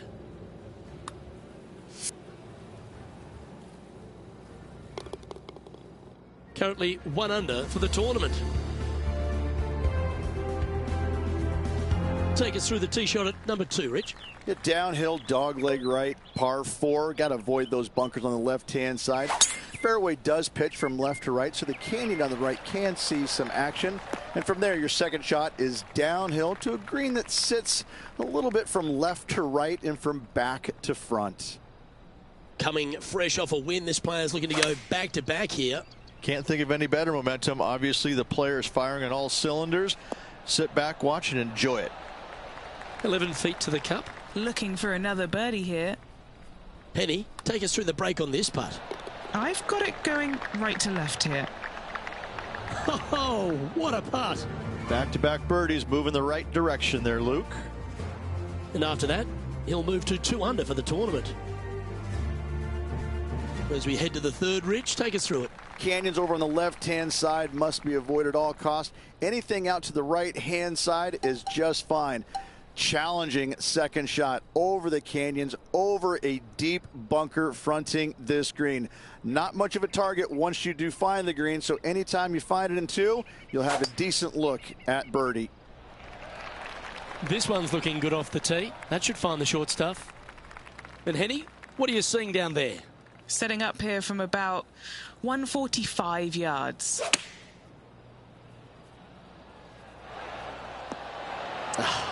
That's frustrating. And now over to Tony Finau. Coming up against consistency here. This player's top 10 in the FedEx. A birdie putt awaits.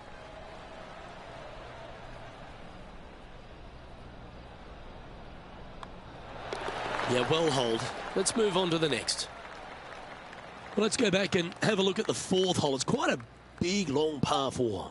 Yes, down the hill, big bunker on the right-hand side. Those trees on the left also in play for wayward shots. Second shot plays downhill to a green with no bunkers on the left-hand side, but a massive false front over there that must be avoided. There's a lot of players out on tour that it's impossible to cheer against, but Tony Finau has to stand at the highest, doesn't he? He's a family man, he's a fun guy, he loves to dance, he's got a groove, he's got a swagger about him, and here he is once again delighting the fans. Who says nice guys don't finish first? Has never met Tony Finau. Probably the most well-liked man on the PGA Tour. If you don't like Tony Finau, then I don't like you.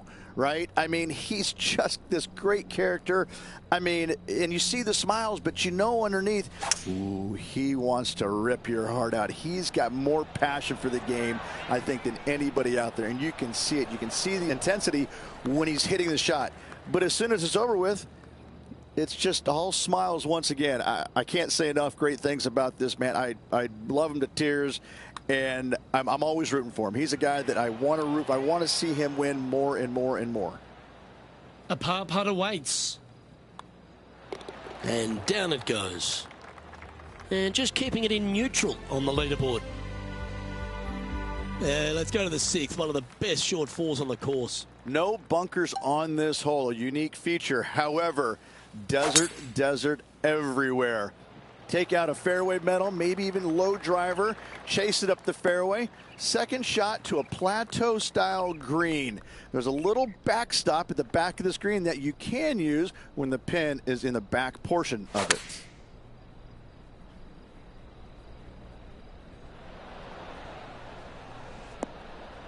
Well, that'll work. Up on the dance floor. Could have been worse. Let's take a look at what Tony Finau's up to. Currently top 30 in the FedEx Cup points list. He has about 14 feet to the hole. And he's down there. You got a read? This putt back up the hill, moving to the right. This one's dialed in. Mark it down. That's birdie number 5. This guy is putting the lights out of it this week. Well, Rich, at the 7th, are the big hitters thinking of carrying the corner here? Only the biggest hitters in the game have any thoughts of carrying those trees down the left-hand side. Mere mortals like us bail it out to the right, find the heart of the fairway, and just a short second shot back up the hill. It's birdie time. Well, there he is, Rich, the lovable Tony Finau. He really is a fan favourite, and once again, he shows us why. You know, what you don't see sometimes about Tony Finau is how intense of a competitor he truly is. You know, he might be all smiles out there on the golf course, walking around, looks like he's enjoying himself, which he is, but deep down, he wants to bury you. And not just bury you a little bit. He wants to take out that shovel and just keep on digging, baby. He is really one of these competitors out there that you don't see it, but you know that, oh, no, Tony Finau, I got to go up against that guy. Ooh, you know, and he smiles at you and wait, you know, but, yeah, no, he's a heck of a competitor.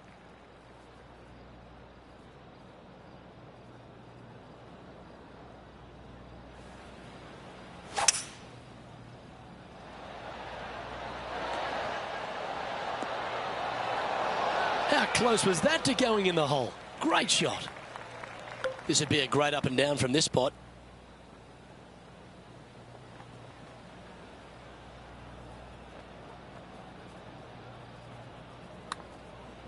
Can he make one from long range? Looking good. Just a tiny putt is all that remains. He'll like to look at where he's standing on this leaderboard. As we head to the 9th, a lot of players are thinking a genuine birdie hole, but maybe even an eagle's possible.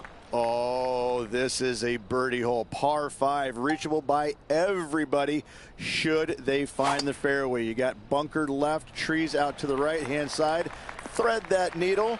Second shot into a green that's protected nicely with a couple of bunkers short and to the right to a green that's got a lot of movement. 2 different shelves, one left and one right. All right, bold. I like this play. Oh, I love this type of courage, Rich. Going forward in 2. Absolutely. Love watching a player be bold and be rewarded for it.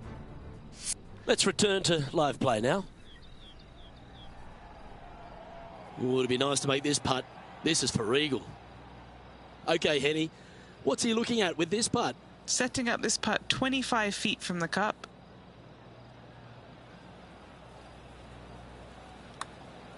Oh, he's going to like the look of this. Tracking. Yeah!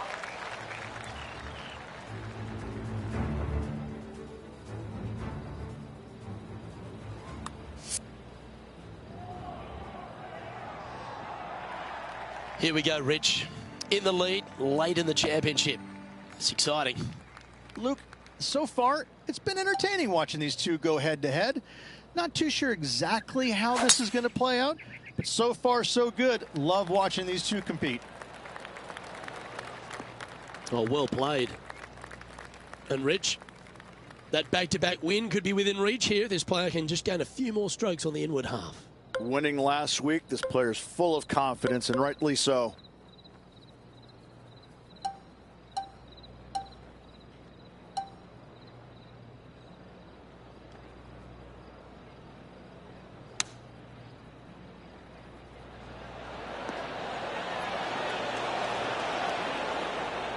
Oh, tiny looking shot that. Nearly doesn't get any better than that. Amazing shot. Drive trying to get to 9 under for the event with this opportunity. Oh, what a round this is. 7 birdies today. Our leader is currently out by 4 strokes as we check the standings. Well, the 11th is a strong par 4, isn't it? It is. You have bunkers both left and right off the tee. A narrow landing area indeed. And the second shot is to a green that's hourglass in shape with a runoff area in the back that will bring bogeys and double bogeys into the equation. Standing over his second shot.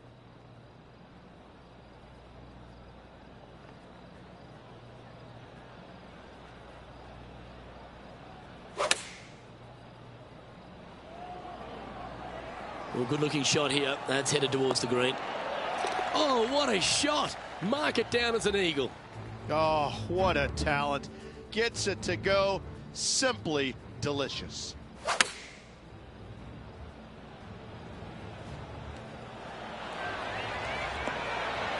Perfect distance, perfectly judged, and look at that. Straight in the hole. He's leading by 5 shots as we head to the next hole.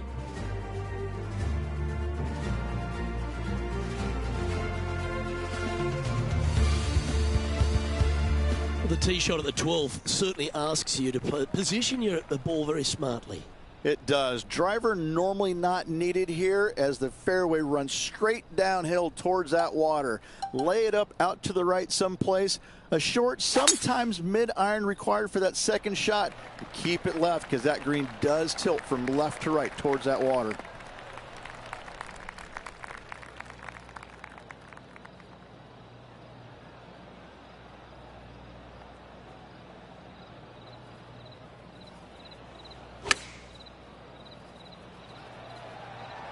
Well, this one's going right at the flag. Well, usually Tony Finau is the tall order. But after that shot, I think beating it and getting inside it is the new tall order. What an approach. And still in top spot after that hole. Keep it going. Oh, we talked about scoring holes at TPC Summerlin, and 13 is where it really starts to get going. Oh, open it up. Tee it high, let it fly, let the big dog eat. Whatever you say, do it. Give her full attention on this tee shot. Wide open fairway. And from there, the hole does dogleg a little bit from right to left. You have to carry some bunkers and some trees down that left-hand side if you're going to find the green. This is a bomber's delight right here. You're thinking birdie all day long. Oh, that was tidy. That should ensure the up and down. That's a good putt to make that one. That's back-to-back birdies. Gotta like it. 2 in a row. Our current leader is up by a whopping 7 shots now. Well, at TPC Summerlin, there's so many good birdie opportunities on the inward half, but 14 just sets itself right in the middle of them. Oh, it's a deceptive little par 3 as well, down the hill, but it's got some runoff areas on the back part of this green that you want no part of, so a lot of times you're going to come up short in the middle of the green when the pins are all the way back. Smart shot here required. Yeah, it's just about 3 feet away. He's got this one for birdie. And now that finds him in first place. The 15th at TPC Summerlin is one of my favourites, Rich, a drivable par 4. The drivable par 4 all day long. If you miss it way left, though, you have some canyons that you may not like. But other than that, those bunkers that surround the green, all 5 of them are just fine. They're deep, but everything is uphill, and the green is usually soft enough to get the ball close no matter where the pin is located. A big opportunity with an eagle putt.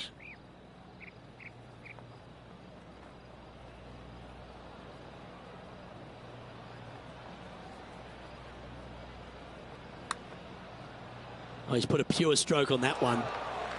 Yeah, you'd be proud of that one. Even if it doesn't go in, it's a very good putt. And just a little bit of clean-up work remaining on this hole. Leading by 9 strokes after that one. So we head over to 16, one of the shorter par 5s and a terrific opportunity for the field. Yeah, I got to say that this hole historically, it looks easy. It's short, it's a par 5, but there's something about that pond that makes players squirm. Find the fairway, generous area once again, but that second shot, once you land it on the green, that green is rock hard, and it will go chasing into the back bunkers, but don't get greedy. Never come up shy of this green. You'll be kicking yourself all day long. Great looking shot this. Now that looked pretty good the whole way. A good opportunity here, just 6 feet to the hole. He's eyeing his 4th straight birdie.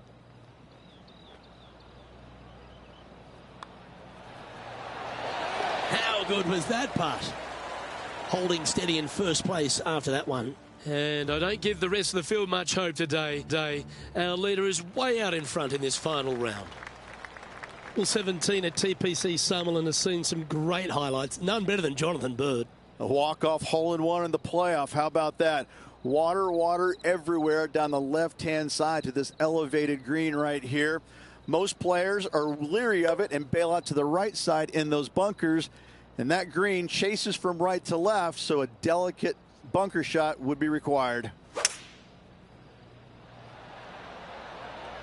Looks to be going with a hybrid here.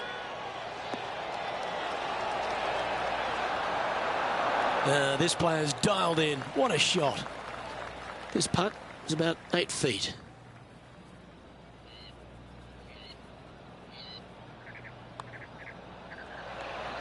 A chance to make a birdie, just slides by. Didn't have to sweat that par putt. Currently sitting at an impressive 17 under for this event. And the closing hole at TPC Summerlin. Rich, it's a fascinating tee shot, isn't it? Pick a spot in the distance you're comfortable with. You can chew off a ton of yardage if you're long enough to carry the canyon down the left-hand side. From there, you've got a green protected by water on the left-hand side. It's not wide, but it's super long, so distance control on your second shot is imperative. Around 110 yards to go.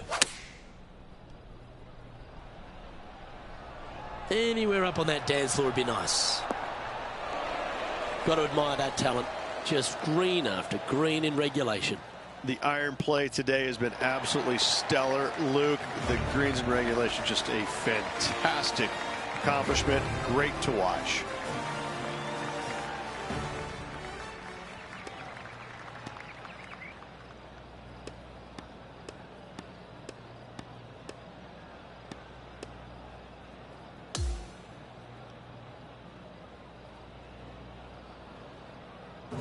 Well, Rich, after that hot start, it's probably little surprise that this player powered through to victory.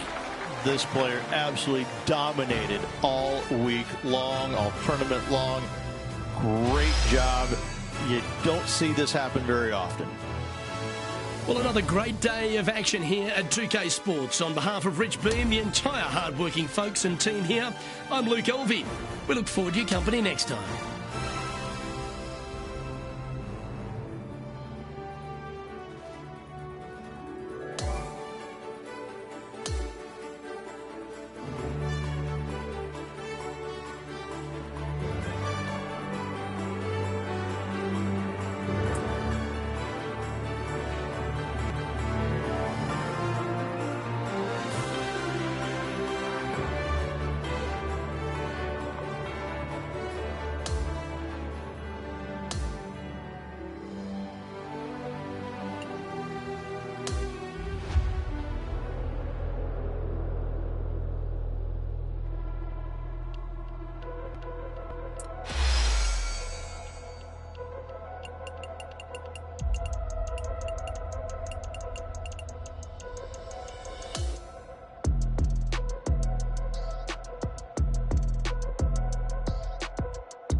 Good day, folks. It's time to get ready for the dramatic season-long race for the FedEx Cup, brought to you by 2K Sports and the PGA Tour. We're bringing you all the action from the final round of the Valero Texas Open. Hello and welcome. It's great to have your company here on 2K Sports. I'm Luke Elvey, alongside Rich Beam, right here in the booth. And out on the course is Henny Koyak and John McCarthy. And Rich, these TPC series of courses are spectacular in their own right. Some really stern tests, but probably none harder than TPC San Antonio. It is, and the thing that makes it probably tougher than anything is that the golf course is probably designed to play firm and fast, because that's what it does most of the year. Overseeded rough, overseeded fairways, the golf ball slows down, and then you get some unkind winds throughout the day, especially when it blows out of the north. It gets a little bit cold, golf ball goes nowhere. So this golf course turns into about $8,000 of just joyous pain. It's just, it's angry. There's very few shots out there that you feel super comfortable on.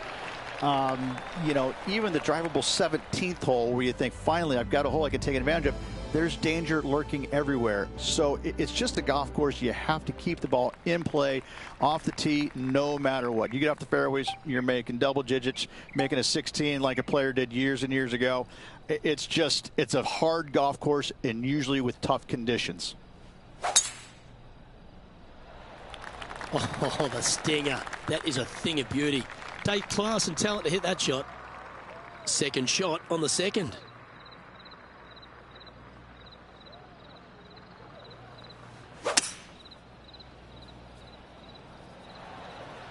That was wonderfully done. And here we are with the third shot.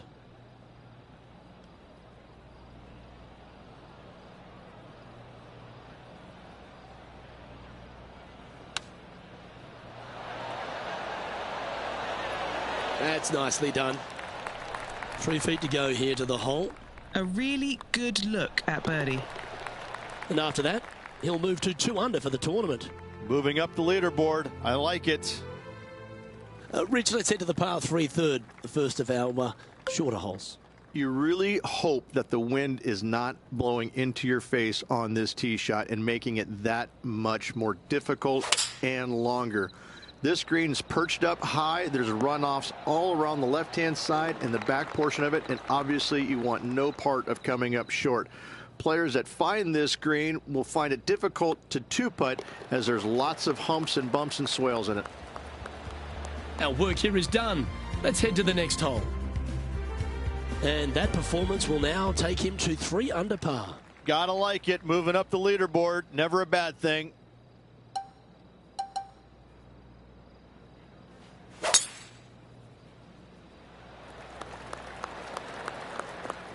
Pretty good shot there.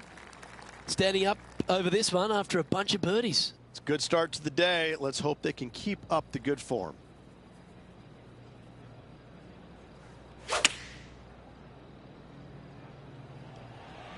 This one is going straight at it. That one just slides by. 5 feet coming up to the cup.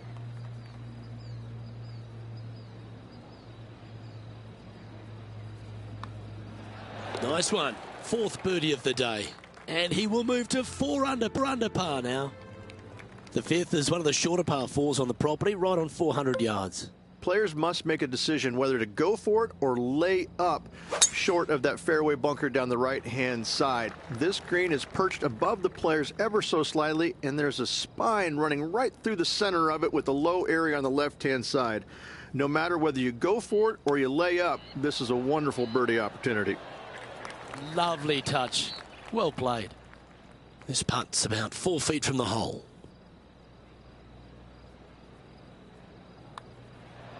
Mark it down. That's birdie number 5. And he moves to 5 under par. He's currently locked in a share of 11th place. And after that good play, moving up the leaderboard. Time to see what this par 4 has in store. Players must find the fairway, avoiding that bunker down the right-hand side. But from there, second shot is up the hill to a green that runs away from the players ever so slightly, but still going in with a short iron into this par 4. A birdie is definitely makeable. Henny, is that lying okay? This is workable. Yeah, second cut, looking good. Oh, this one's flying out of the rough here. Hope you're enjoying our continuing coverage. Let's head out to the 14th hole. Colin Morikawa setting up his shot. This one was flushed right at it. Will it go in? Let's get back to it, shall we? Scorecard filled with threes never hurts. Good putt to make this. Penny, take us through the break on this putt. An uphill left to righter. Oh, nice stroke. Gotta like the look of this one. And makes it. What a bomb.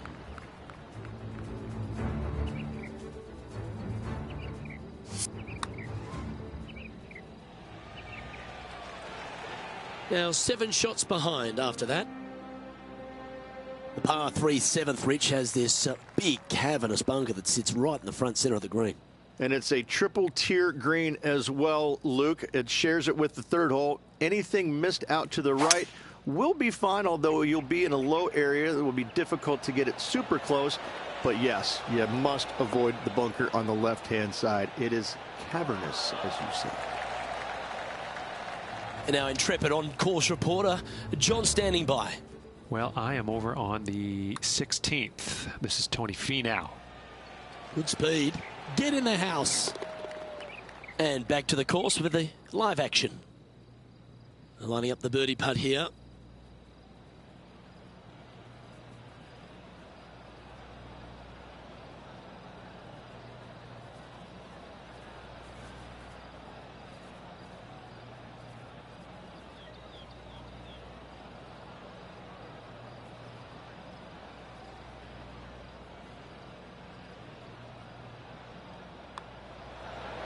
And mark it down. That's birdie number 7 on the scorecard.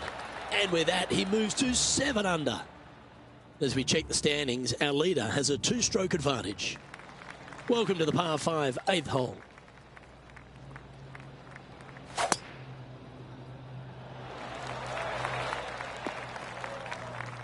Yeah, that's just not going to work for him. John, talk to us. What do you got for us? Hey guys, we're checking in with Colin Morikawa as he gets set for his next shot here on the 16th. Well, he made an explosive start to his professional career, put a couple of majors already in the kit bag. He's clean cut, he's fresh, he flushes his irons. There's a lot to like about Colin Morikawa, isn't there? There is. I mean, straight out of college, winning early before he even had his PGA Tour card.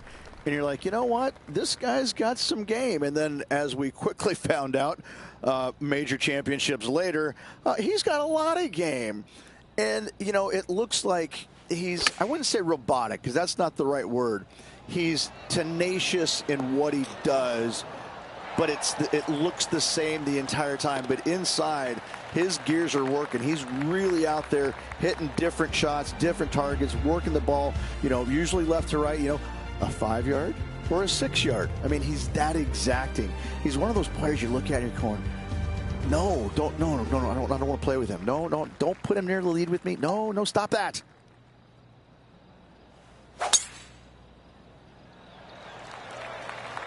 Oh, good drive. That one should find the fairway.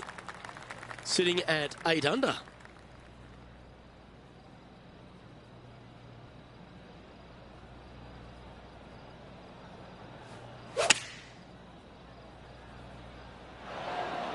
Yeah, a quality shot from him. He'll be pleased. Come on, let's make this putt. It's for a share of 4th on the leaderboard. As we make the turn, it's always good to reflect on what we've seen out there so far. Rich? Luke, top 10 on the leaderboard and moving up. It'll be interesting to see how this player performs over the next 9 holes. As players make the turn, they find themselves on the tee at the 10th. Generous driving area on this downhill par 4 that doglegs slightly from left to right. Second shot will be back up the hill to a green that's well protected by 3 bunkers. This is a good birdie opportunity if you find the fairway.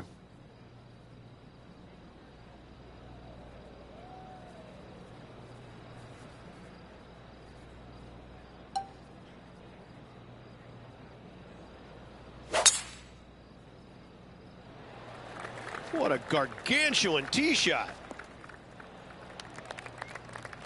He's setting up for his second shot. Currently 4 shots off the pace.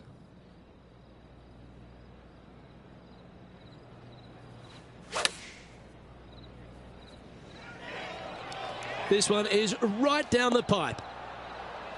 Well, got some sort of streak going on here. Greens in regulation. What a statistic. It's amazing to see how good this player is in full flow. Another birdie opportunity lies at the par 4 11th, but players must navigate the fairway bunkers. Tee shots must be placed on the left-hand side to get the best view and angle for their second shots, as this green sits below the player and moves from left to right.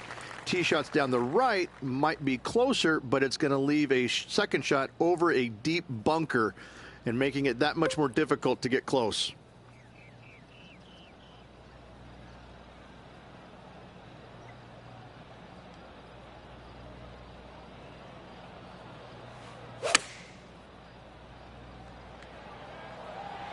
Well, this one's right at the pin. Oh, gee, that line was looking good, wasn't it? And this putt to move into second spot on the leaderboard, or at least a share of it. Trailing by a couple of strokes now. Well, now, things have gotten interesting. Closing the gap. Rich, this par 4 12th, really challenging, especially around the green. This tee shot is underrated in difficulty-wise. This is not an easy tee shot, as this fairway pitches from left to right. You want to skirt the bunker down the left-hand side as best possible to find the fairway.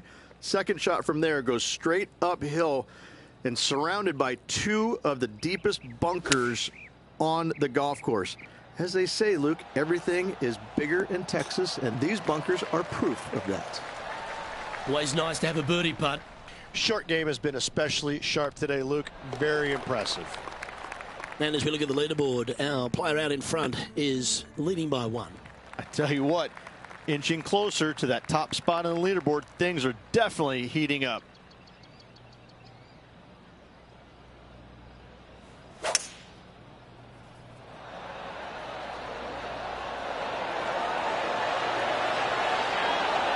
Enjoy the walk-up.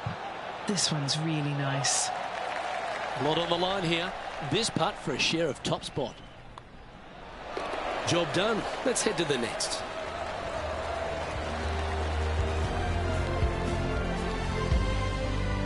And this player's moving up on the leaderboard after that hole. What do you think of the 14th, Rich? A par 5, 575 yards. This is a really good par 5 here, Luke. Tee shot wants to favor the right-hand side of the fairway, if at all possible, shortening the hole some 20 yards. Second shot must avoid those fairway bunkers down the right and on the left-hand side. A narrow opening to this green should players go for it in 2.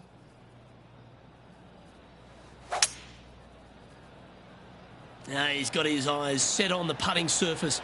An aggressive play here.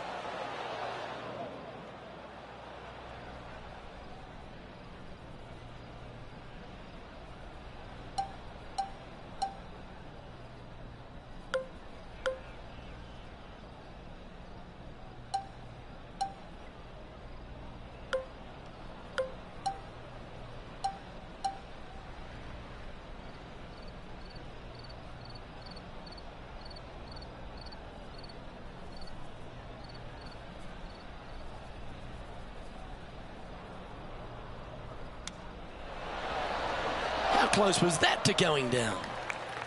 Here's a good chance to move to 14 under with this putt. And he's down there. You got a read? Yeah, I've got it left to right and quick down this hill.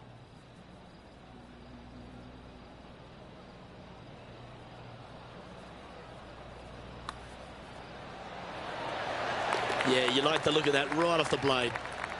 And it's a one-stroke par par for our leader over the field. As we start heading for home, Rich, we find ourselves on the tee at the 15th. Could be the hardest hole on the golf course, Luke. Tee shot must avoid that bunker down the right-hand side. Second shot is to a green that's perched above the fairway and surrounded by 4 bunkers that are mean. This hole could make or break a player's day. This shot from 120 yards.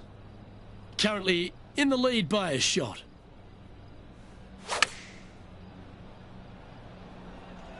This one heading towards the green.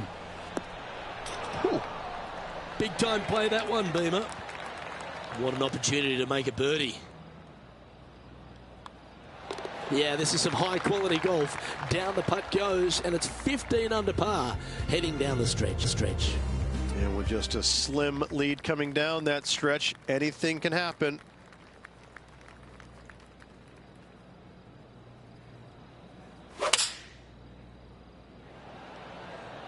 Going with the 6-iron here.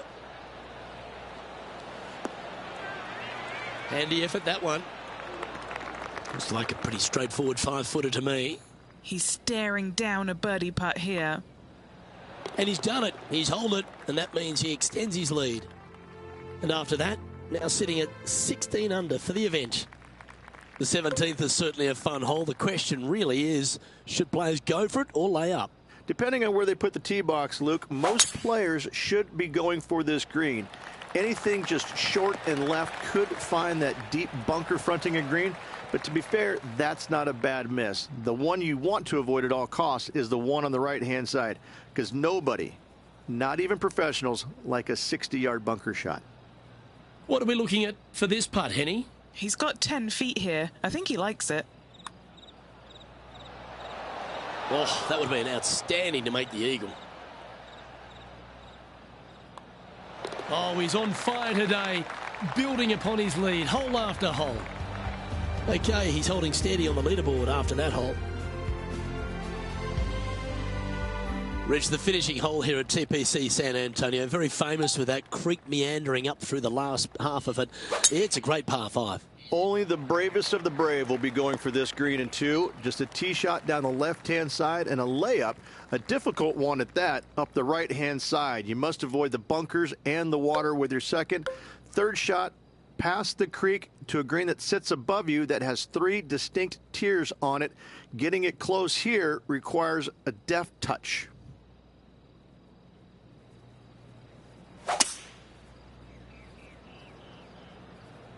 Okay, aggressive play, going for it.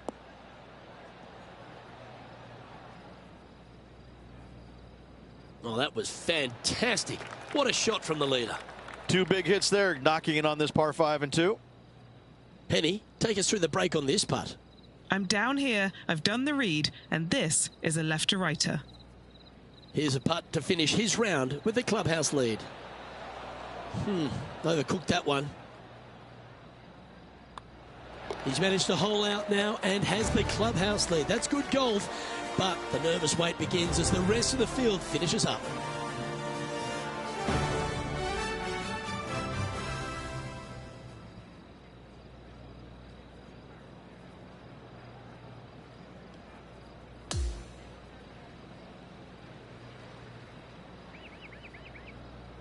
Well, Rich, we saw from the get-go that this player was right on song this week, just a class above.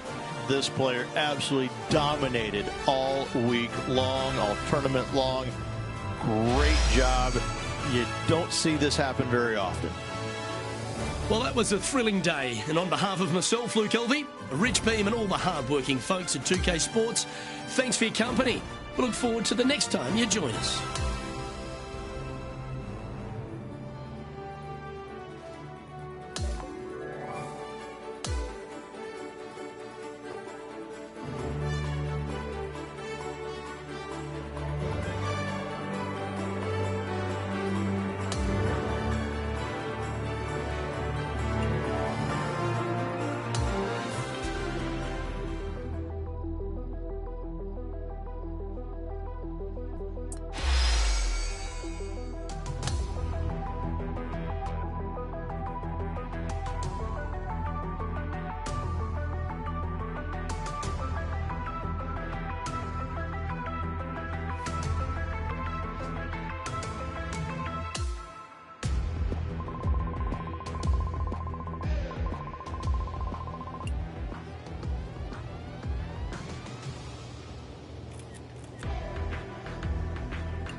2K Sports, in association with the PGA Tour, is thrilled to present the season-long race for the FedEx Cup. It's time to see who will be the big winner at the Legends Championship. Welcome, everyone. I'm Andrew Catalan, joined by Rich Beam and Luke Elvey. Henny Koyak is walking with the feature group today, and John McCarthy is on the course as well.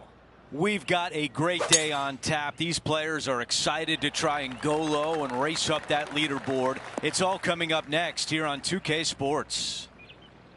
Ooh, boy, not pretty. Second shot here at 1.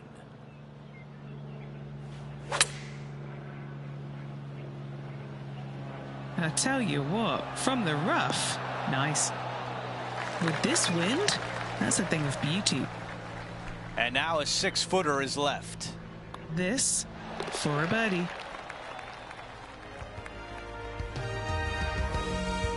Teeing off on the par 4 second. Sweeping dog leg from right to left. Downhill with your second shot to a green that has a massive false front on the right-hand side.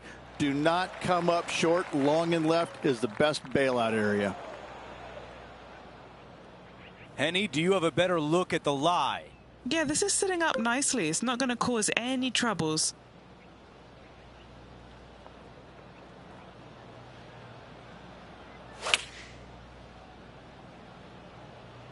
This is a 9-iron on the way. That rough was not easy. Well played. Henny is greenside. Yeah, he's staring down about 12 feet. It starts off on a good line. Great putt there for birdie. Gotta like it. 2 in a row. He's feeling it. A look at the leaderboard shows multiple major champion Rory McIlroy is out in front.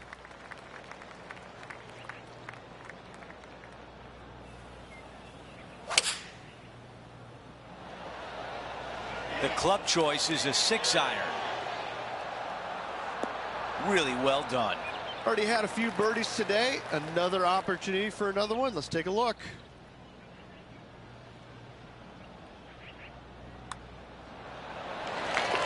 Let's update you on what's been going on. He is currently in a tie for 7th place. The 4th hole at Lone Grove is a par 5. Back uphill for your tee shot, but down the hill ever so slightly for your second shot. Plenty of room around this green, but in order to make birdie and or eagle, your short game must be spot on.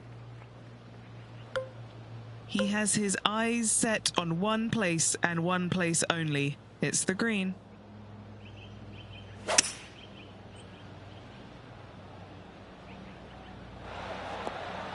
What a great shot on the par 5, on in 2. Always like the aggressive play, going for it in 2 and get rewarded for it. Let's take a look at Colin Morikawa.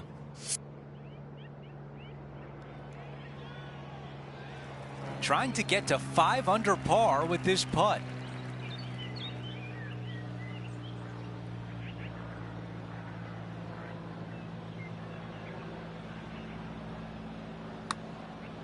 Looking good. It's on a very good line. And it goes in.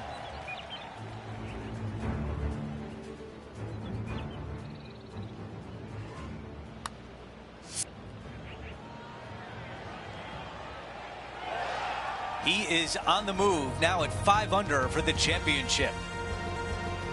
Now on the tee of the 5th hole, the par 4. Not a long par 4 here. The fairway cambers from left to right pretty steeply. Also chases away from you. Second shot slightly back up the hill. 3 bunkers behind it. Do not come up short of it, or CJ's Creek will be found. Oh, absolutely flushed. Rich, it's cool to see Colin Morikawa back right near the peak of his game, isn't he? He came out in such an explosive manner, put a couple of majors in his cabinet, and then has just found that game again. He's found that groove. Yeah, he's robotic light, but that's not the way it is. He's tenacious. You know, he's one of these players that he's out there grinding it day after day, week after week, and enjoys the grind. And it pays off, obviously, because he's a multiple winner, multiple major championship winner. He's just he loves the grind. He loves being out here. He loves the competition, and it shows. And you know, when you're playing alongside him or going up against him trying to win, you're going to have that tenacity. Not going to be a whole lot of chatter, and that's how he likes it. He's cool, calm, and collected, isn't he? He is. That's exactly right. Cool, calm, and collected. Wonderful putt, and that puts some real pressure on their rival now.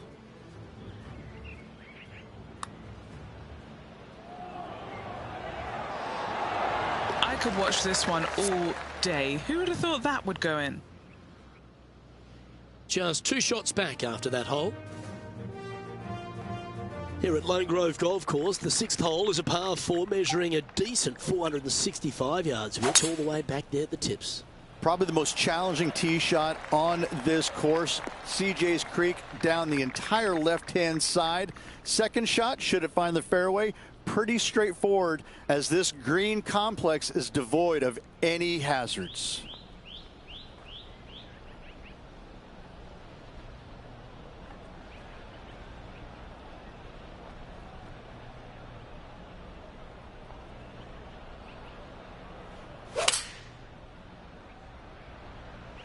Opting for the 6 iron. He's conjured some frozen rope here. Now over to Colin Morikawa. This rival, well, he's currently in the top 5 on the FedEx Cup points list. Okay, time to return to the action. 7 feet to the cup. This for back-to-back birdies. Mark it down, that's birdie number 5. And that will take him to 7 under. He's currently in a tie for 3rd here. The 7th is a par 3 with 3 greenside bunkers. Long par 3 down the hill, but plenty of room to land your tee shot out to the left and have it camber onto the green.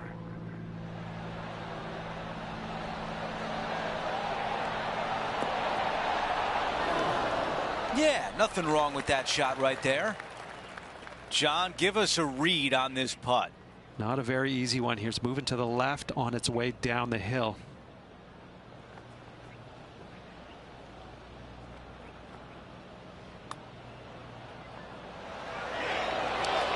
Oh, almost.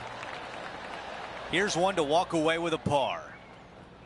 It may be short, but it's not cute. There's a lot of break in this. Let's go over to 8, a par 4. Slight dog leg from right to left. Fairway contours from right to left, making this a little bit narrower than it actually is. Second shot to a green that sits above the player with a large runoff area to the right-hand side. Rich, you look at Colin Morikawa and his iron game, he is always locked in. He's just one of these players that is able to repeat the same motion time after time. It's robotic-like, but it has an artistry to it as well. He really is one of the players that you just want to sit there and watch on the driving range, kind of get mesmerized by exactly how good he really is. Okay, a lot to like there as he moves to 8 under par. Moving up the leaderboard. I like it. The 9th hole is a short par 5. Dog legs from left to right. Just avoid those fairway bunkers down the left-hand side. Second shot straight back up the hill. Dotted with 3 bunkers, but what a great opportunity to make a birdie on this closing hole in the front 9. This shot from about 210 yards away. Currently tied for the lead.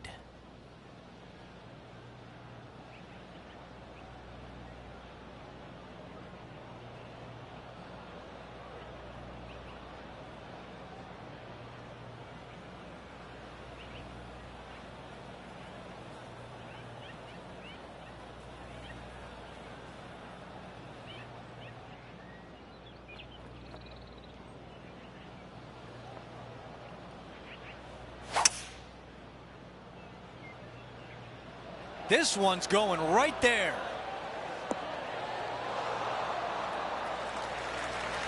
Here's Morikawa. Yeah, he's looking good. Just birdied his last hole. Colin Morikawa setting up his shot. Ooh. Time to get back to the course. This putt to get to 10 under par. Henny, your green side. What do you see in this putt? This looks like it's going to go left. This putt starts off nicely. This one looking good. And it goes in. As we head to the next hole, our featured player has a 2-shot cushion.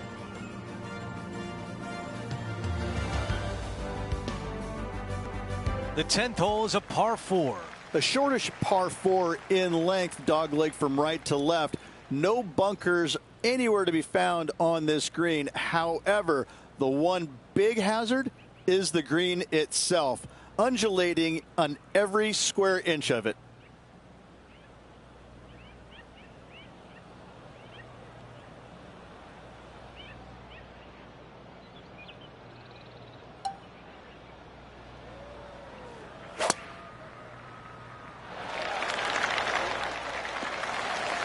That was really well played.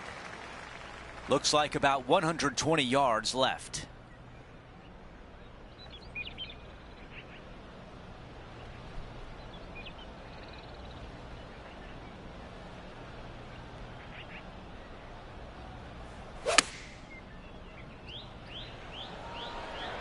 This is on a fantastic line. His playing partner, Colin Morikawa, was watching that shot closely. What a fantastic approach shot. He makes the putt and extends his lead. No change atop the leaderboard. Our featured player still out in front.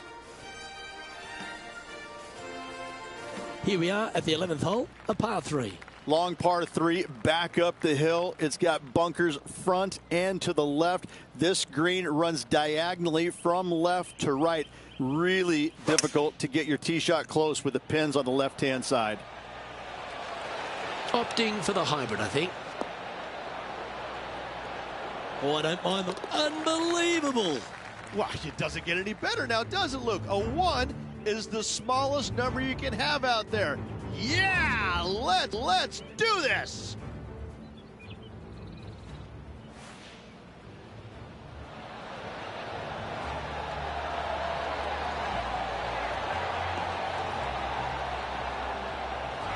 Hole in one. What a shot. What a celebration.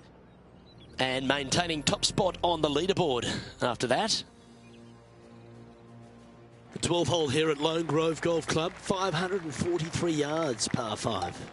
Dogleg from right to left. Generous landing area, but that's when the big decision comes into play. Go for it or lay it up.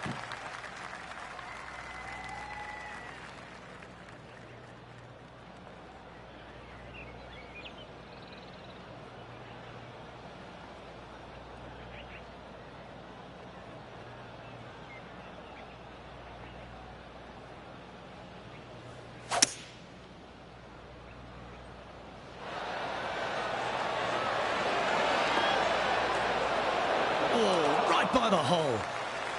And this putt to move to 15 under par. John, what's the line on this putt? It's a straight putt for the most part. It should turn a little to the left as it nears the hole, however. Our current leader enjoys a 5-shot advantage.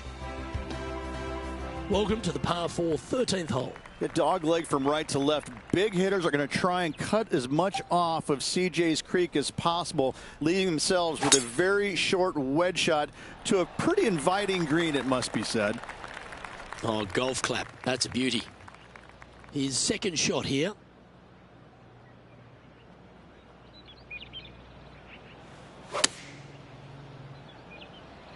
This one's going right at the pin here.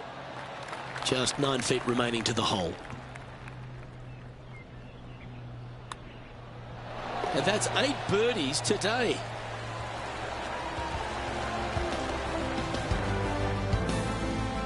And currently sitting at an impressive 16 under for the tournament. Welcome to the 14th hole. It's a par 5. Only the longest in the game are able to get it home in 2. You must find the fairway. Those that go for it, though, must be strategic in where they lay up, as this green has got a lot of movement to it and tough to get a chip shot close.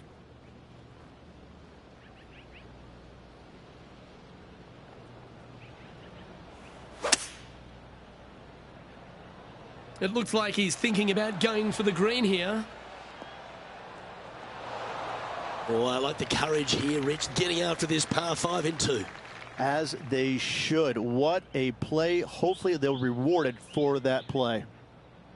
Okay, John, what's he looking at with this putt? This putt looks to be 33 feet to the cup. Well, that one's come off the blade with intent. You've got to like the look of this. Putting for birdie here. And that putt will drop, and he'll extend his lead. Back-to-back birdies, moving the right direction there, Luke.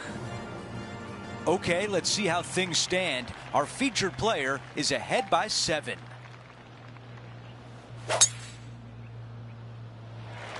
That is an absolute missile. This looks like a 190-yard shot.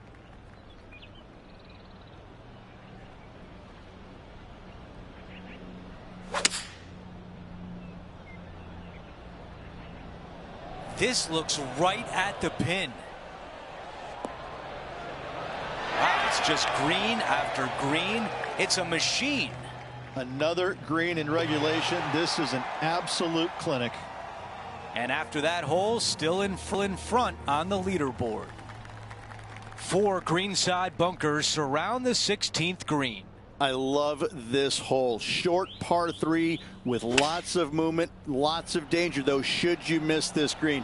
Beautiful par 3. Our leader has done it again. It has been fantastic to watch all week long. This player is dialed in. The putt goes in, and that cushion is getting wider. The 17th hole is a par 4. This brings all the excitement you could ever want in a major championship. A drivable par 4, massive green. You can find the green, but birdie is not guaranteed. Do you lay it up or do you go for it?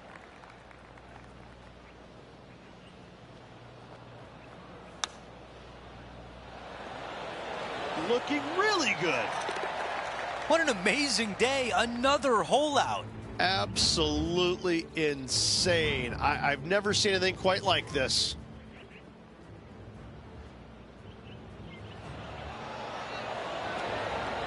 Yeah, this was a gift. Wasn't expecting this. And after that hole, our featured player is in first place.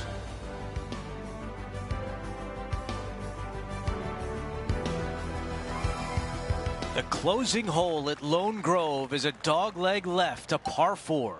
Massive amounts of room out to the right-hand side. However, hug the trees as best you can to leave a shortish second shot to a green that tilts severely from back to front.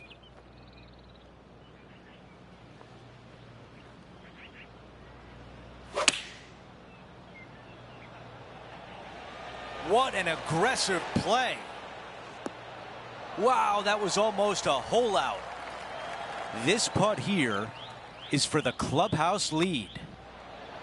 And as he sinks that putt, he will take over the clubhouse lead, and it looks good at this point.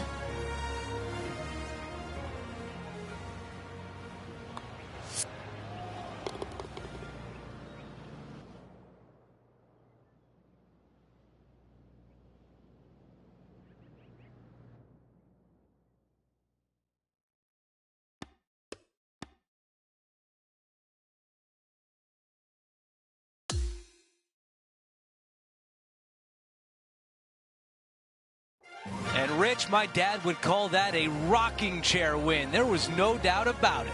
Your dad is a very smart man. That just sit in that chair and just let that chair do the work for you, baby. Love it. So that will do it for today. For Rich Beam, Luke Elvey, and our entire 2K Sports crew, I'm Andrew Catalan. We'll see you next time.